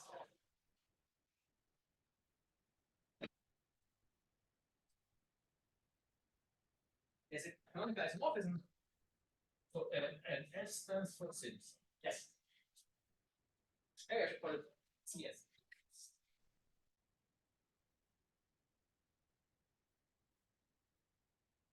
And this says that pro-étale homology of this vector bundle is identified with the homology of the Higgs bundle, and this is called pro homology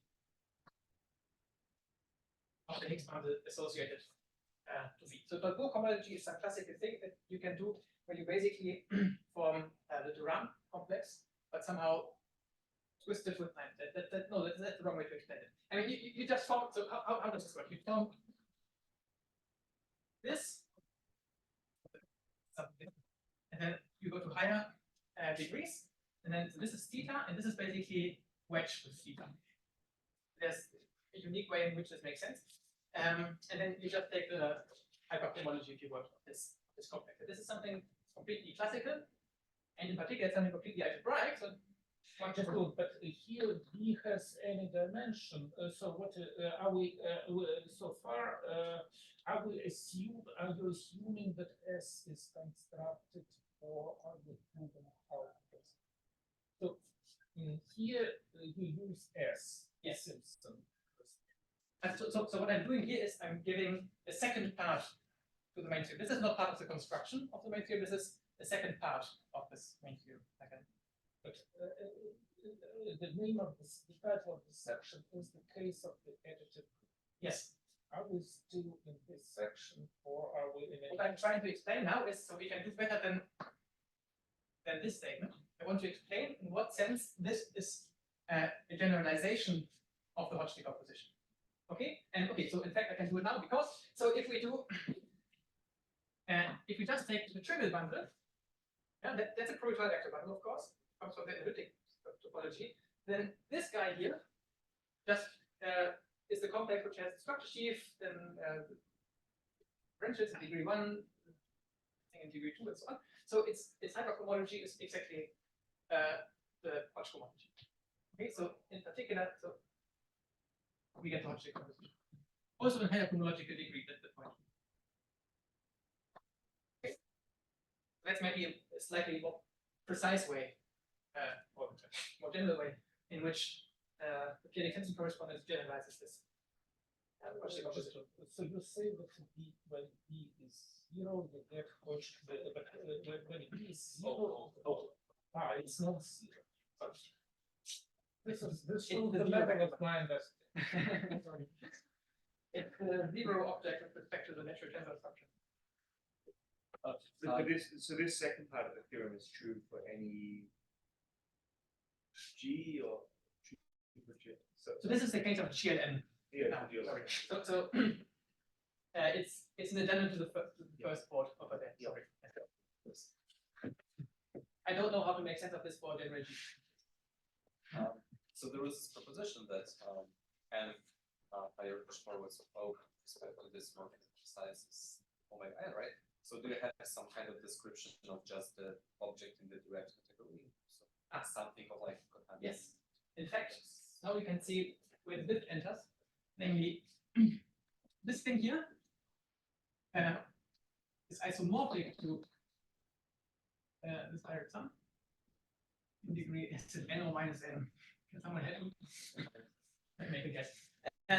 But only an isomorphism is induced by the choice of x. Okay. And you can see this within the convergent context. Yes? Just can I? So when you say pro-étale vector bundle on X, just in this language, what is the relation between that and pro-étale bundle systems? Okay. Yeah, maybe I should have also. And then, so sorry, so well, I guess that's a related question. So in your theorem on this board, I guess if X is good reduction, then this kind of recovers the result of Tsuji model. Is that right? Or yes. So, I mean, I didn't say anything about the history of this theorem. I said it's a very long history and lots of people who proved instances of it. I mean, there should be lots of dots in between the two names up there. Sorry. And one is what is called the small Simpson correspondence, or small p-adic Simpson correspondence, which relates subcategories of the two sides, I mean small objects. It has the advantage that it doesn't assume the properness, so that sense it's a local theory, and it doesn't require an exponential. Okay? But it's more difficult to say what it has to do with representations. So So if you want to think about representations, then you don't want the small ones. And this is okay. First version of this occurs due to fightings, and then there's the work of Tsuji, who give different constructions of this. And in the rigid world, there's work of Wang and Yuzu in the arithmetic setting, and so on. There are many instances of this, different versions. Yeah. But so one reason why I didn't mention is that I really want to think of this local correspondence or this small correspondence and the global one as being two distinct theorems, which like they have an overlap, but one isn't the historically we thought of this thing as being stronger than the local one. So like you use the local one to prove the global one, okay? But my proof of this theorem, so Fightings does it this way, but my proof doesn't use the local correspondence at all. Okay? The local one is the one that doesn't use the properness and has small. Okay. I mean, the thing is, I mean, since it's such a vibrant subject right now, I mean, if I could give like a historical overview of this, but this would already be the 2-hour version of the talk. This is a very personal view of the whole subject. Okay, and this is my way of thinking. Different people have different. Just to make sure, like, is there a way to relate to certain local theory compatibly, or like is your construction compatible with certain? Yes. It's compatible with the local correspondence. In fact, so I would say that nowadays there's not 2 differences in correspondences, but 4, which are all compatible in different ways, but neither of them is like stronger than any of the others. It's just different. Like there's one for an arithmetic setup where the variety is defined over a p-adic field, which is closely related to Zen theory. Then there's one which is local in terms of toric chars. There's one which I just mentioned. Yes, and very soon there'll be a way to bind them all. We're getting closer and closer to really explaining all of these as instances of one more general theory. I want to focus on this proper correspondence because this is the one that talks about representations, which gets into the question about local systems. Because when I have a local system, let's say a QP local system or something like this, then I can of course end up with a structure. Yeah, and then this will be a pro-étale vector one. So that's one reason to care about pro-étale vector bundles, which just doesn't come from representations, okay? And one reason why I redefined the area as being the study of pro-étale vector bundles. In particular, it studies local systems. Yeah, and of course, in the global situation, I can also I can go from representations to local systems, and I can go from representations to vector. And both of these are the proper case. The new local system means a correct balance. Yes. Yes, sorry, I mean.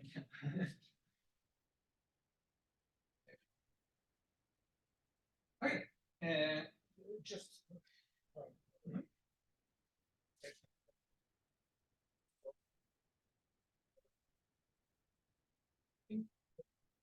personally, I'm not far from my psychological. We're already 2 hours in.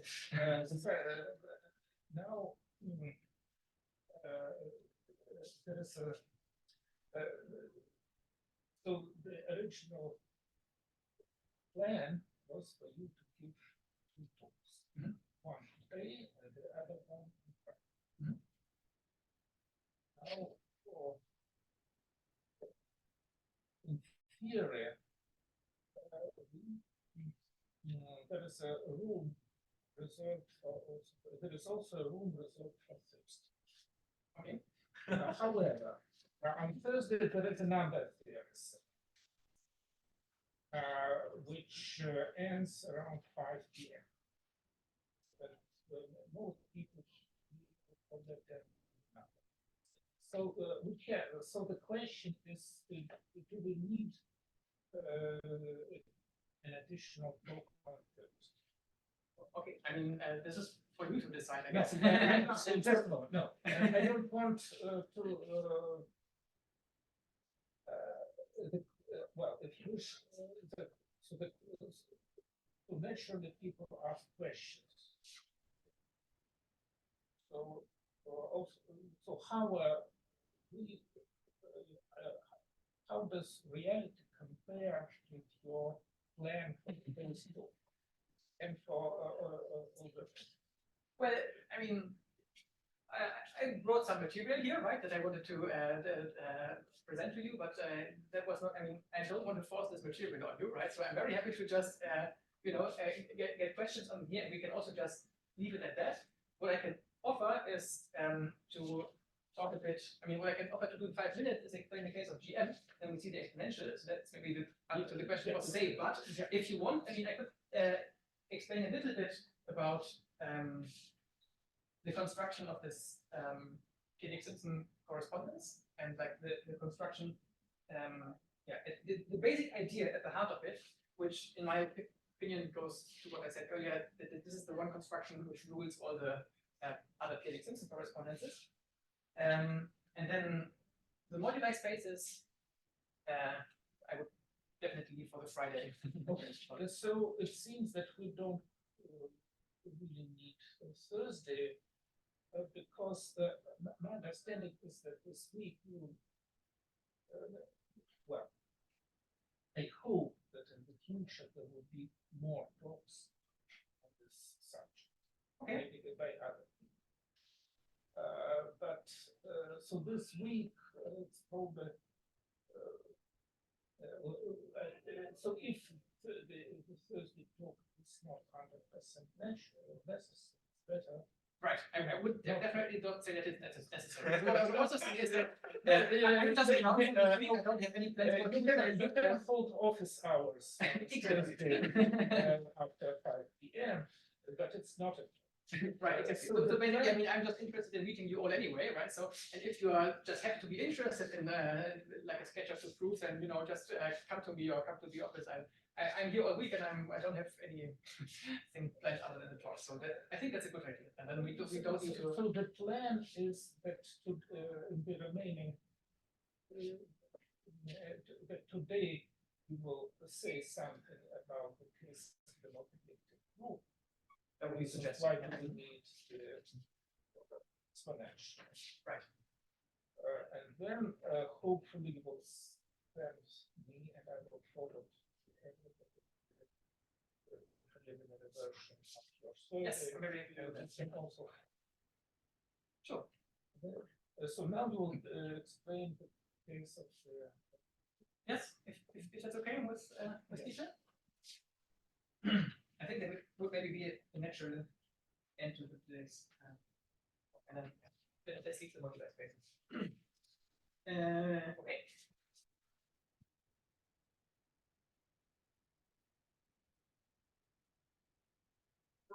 Basically, we arrived now at my first article on non-abelian theory because this is something from 3 years ago where I considered this particular case, and in some sense, really, it turns out that this is a generalization of this stuff here. So this really is, I think, a good thing to look at to get some idea of how everything works. Okay, so what are we looking for? So once again, I want to explain how to match up isomorphism classes of objects. Okay, and the isomorphism classes of pro-étale line bundles, which is of course the GM tensors. And as always, they form a group, which I call the pro-étale Picard group.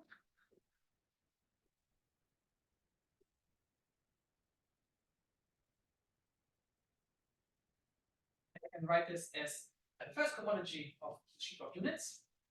But of course, I mean, I need to make some occasional conventions here. I want to use the structure sheaf OX, right? But I can, of course, think of this as being represented by the object GM. Okay, so this is the GM in the target.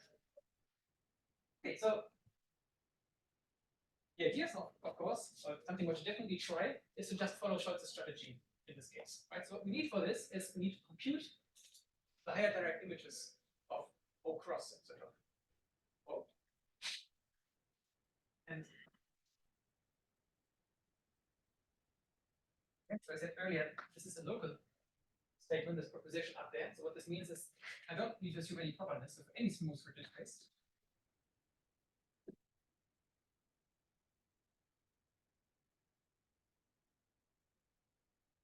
Same morphism of sizes earlier. So there exists a canonical isomorphism for n greater than equal to 1.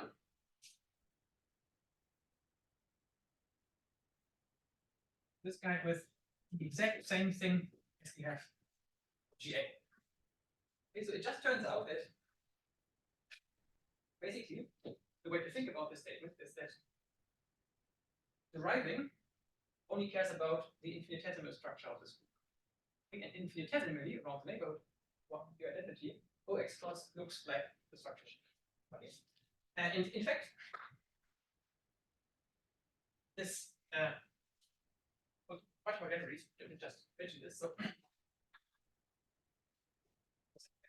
helpful to this is the first version of this theorem from the proof.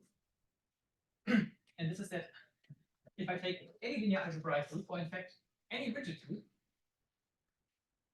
so not even an algebraic assumption here, and I can always describe, okay, so in this case we can only hope to describe the first higher diagonal, because this is now some sheet doesn't have to be abelian. And I can always describe this as being the Lie algebra of G tensored with the differentials. Then there's a natural way to interpret the Higgs field condition in this sense, namely the Lie bracket has to commute for any choice of basis. And then I quotient out by the adjoint action of G. I'm a little bit confused. In this situation, you're saying it doesn't matter whether you replace OX by OX star. Mm-hmm. That's a claim. Yes, this is the claim here, right? And I'm just saying that here in this line that there's a general principle here that first of all, this thing here only depends on the infinitesimal structure, made more precise by the Lie algebra. Okay, and one reason why I'm mentioning this is that so this side here is the sheafification of the isomorphism classes of G Higgs bundles. That's precisely what this thing is. Yeah? So this is a sheafified version of this p-adic Simpson correspondence. Okay, and second, I want to point out that I mean this is a derivative, and you can think of this as being the chain rule. Okay, this is the derivative of G, and what I'm basically doing here is I'm deriving this thing. Right? And the derivative of O is omega 1. Right, so and this is some of the reason why this thing. Yes. So here, this canonical isomorphism is, I mean, the object omega, and it's just like in the proposition on the left side. So are the two isomorphisms related by some exponential sequence? Yes, yes. So basically, the statement is that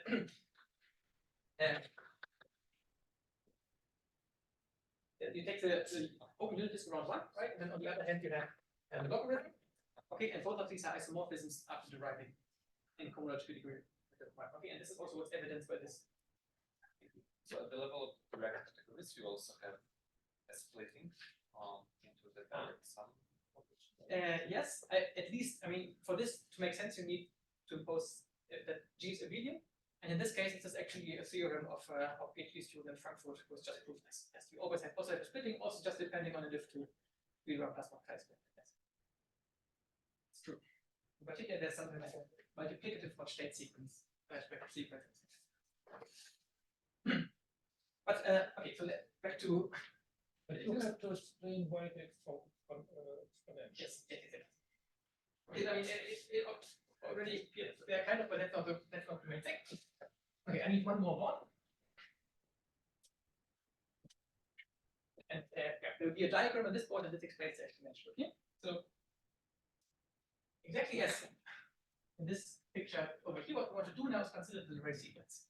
Okay, the Leray sequence in this side.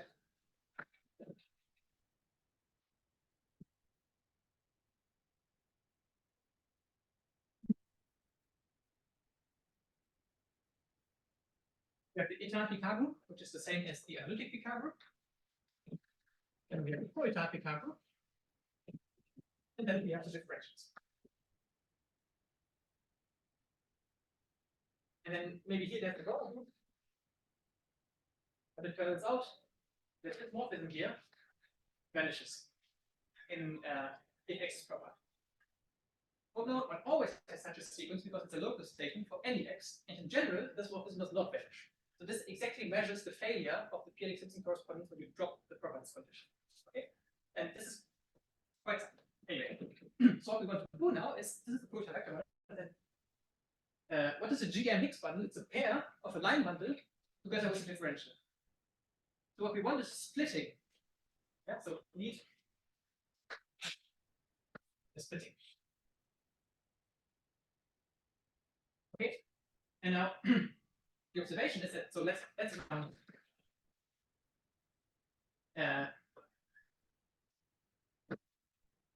also this part of the picture, yeah, the continuous representation. So there's a natural morphism from the multiplicative characters of the fundamental group into here.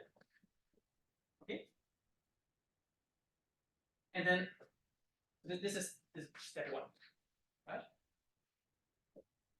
And here I can now apply the logarithm. And what I want to do now is, because of this thing here, because this is completely functorial in G, yeah, so by what you said about compatibility between these two things, I can now compare this sequence here to the additive sequence, the one up there. Okay, there's a natural comparison between them, and it's forged by the logarithm. Okay, and I can't see this on this level because there's no logarithm on this guy here. There's no logarithm on the real variety in any reasonable sense, but I have it on here because if I have a continuous character, then this factors through torsion times the unit disk, and then I just discard the torsion and apply the logarithm of the unit disk. So this will land in C. Okay, but this is just, as we said over there, the same as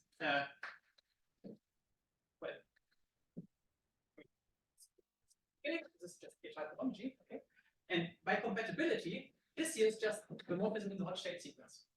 Okay, and now we see exactly what the choices do.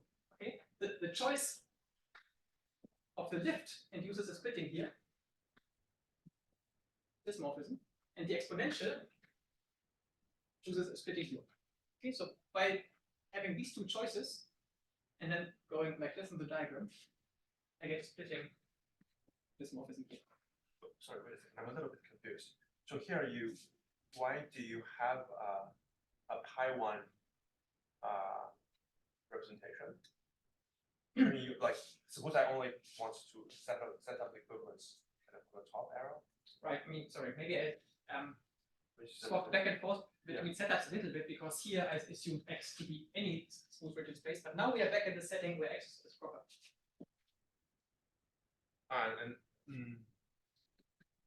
But what are you proving here? Okay, so the goal is to use the same strategy as Schulze does to construct a bijection between the isomorphism classes on both sides in the case of GF. On the top arrow. On the top arrow. But in particular, if you start with the pro-étale vector bundle on X, right, you don't necessarily come from That's right. So something confusing happens here. Namely, I can go around this way, right? So suddenly I have a representation associated to my vector bundle.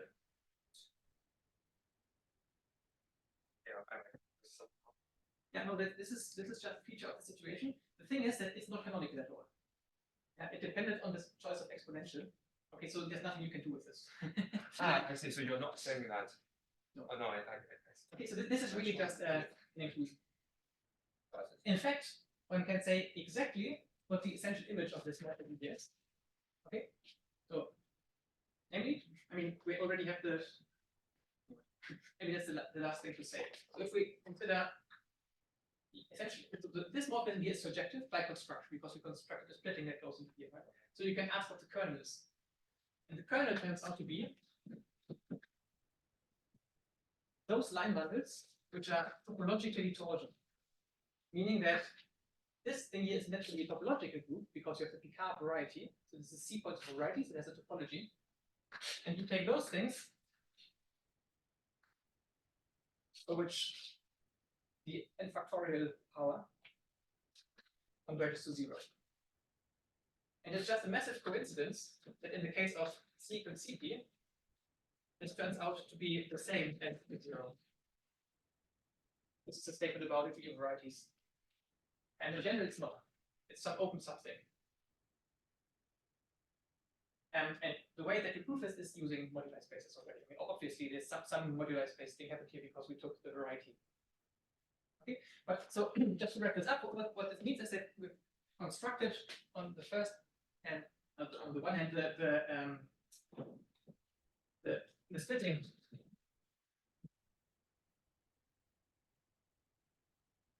pro-étale vector bundles correspond to étale vector bundles. That's differential. On the other hand, we can use this picture to say what representation. So in some sense, you're constructing a representation that sort of does the same thing on the right hand side. In some sense, you're approximating your pro-étale vector bundle by an actual representation. Yeah, I guess. Maybe. By Yeah. actual. I mean, yeah. Modulus line bundle. Yes. That's true.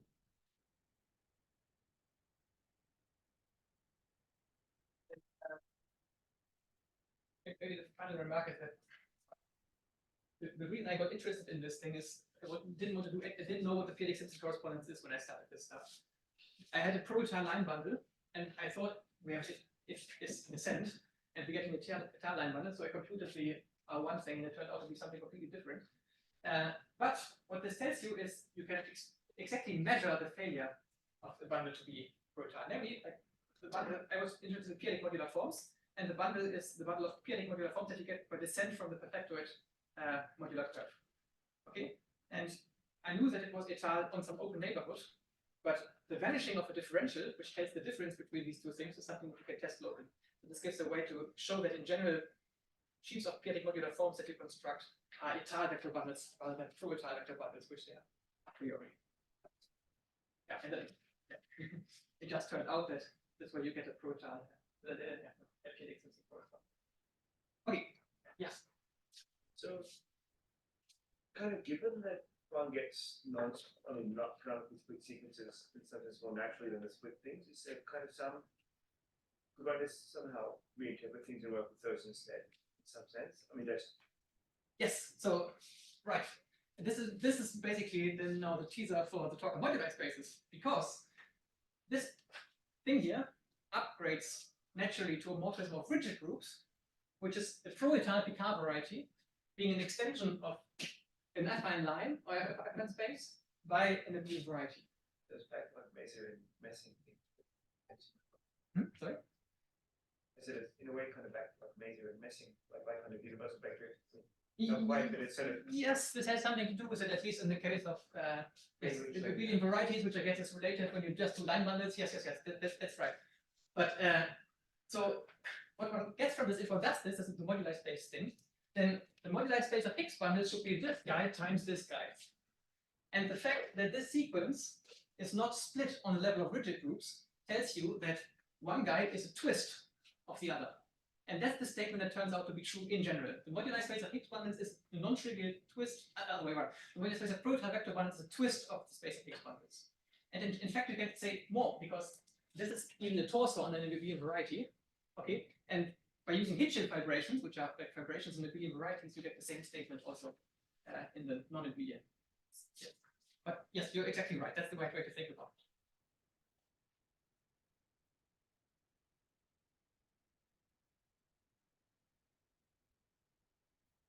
Okay, so my understanding that you are. Yes, thank you very much for your attention.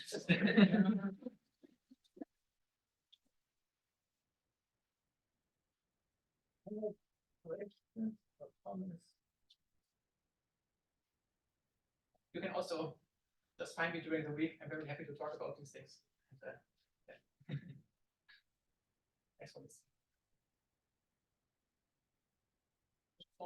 So, did you say that the choice of p-adic Simpson correspondence determines the exponential? Yes, and this is something that you can essentially build, rebuild it from this thing. Like for example, say you take an ordinary elliptic curve, then you know exactly what the Hodge decomposition does, right? In particular, using the canonical subgroup, you can identify a sub thing in here, which is isomorphic to the differentials. Yeah, and then this way you can see that you are actually choosing pre-images under the logarithm of something which is isomorphic to C. Okay, and from that you can rebuild the exponential function. That was a little bit vague, but yes. This is also the thing that tells you that choosing a different exponential gives you a strictly different p-adic Simpson correspondence.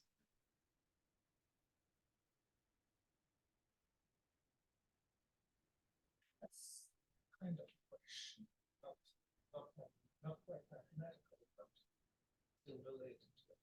I heard that part geometry. Yes, postdoc.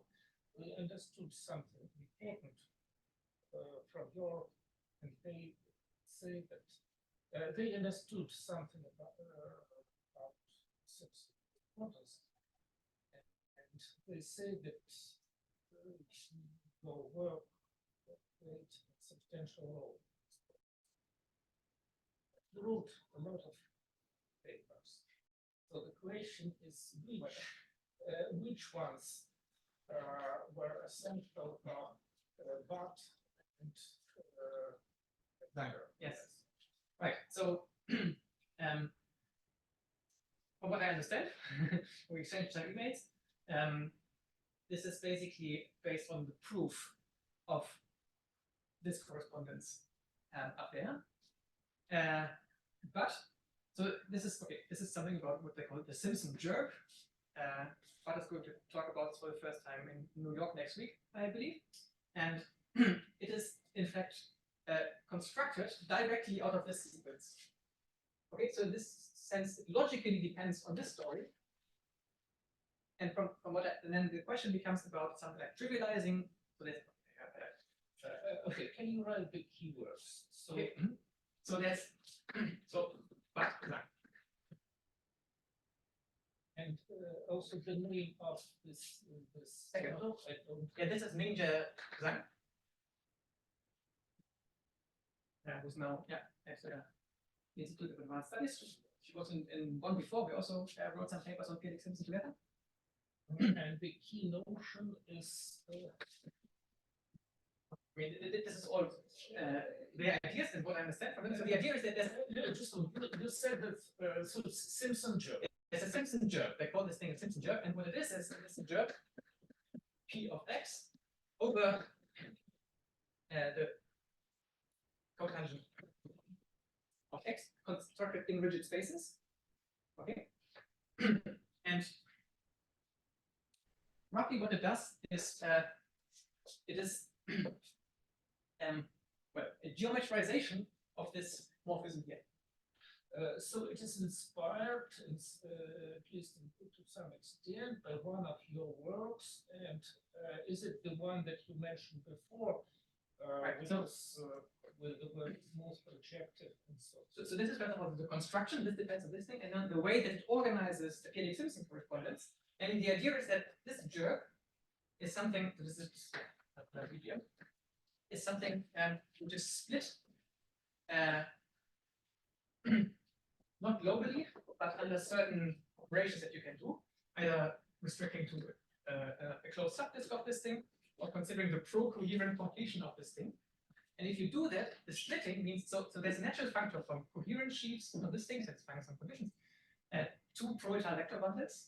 But if you trivialize a BGM jerk over this guy, then any coherent sheaf on this thing becomes a Higgs bundle. This is a geometric way. This is one object on which coherent sheaves are canonically identified with Higgs bundles, and choices lead to morphisms. Canonically identified with pro-étale vector bundles, and choices lead to identifications with Higgs bundles. And the way that this identification works is inspired, as far as I understand, by this thing. Do you mention this recent progress in your survey? No. In fact, I need to edit this survey because right now it doesn't even mention this yet. Okay, so it's briefly appreciate if you send the draft. Yes, I promise that I did this very quickly because timeliness is very. Yes, of course. Yes, sorry. I also should apologize that I didn't write it yet. And I hope very much that eventually either Bart or Hitchin Wang explain their theory. Yes. So and maybe then we will understand what you explained us. Yes, yeah, you should invite Minda, for example, and she can explain. And those of you who are in New York, maybe at this event next week, they will also hear something about it. But it's very much under construction as far as I understand. So this is like a new direction. Yes. Other questions or comments? Let us say this.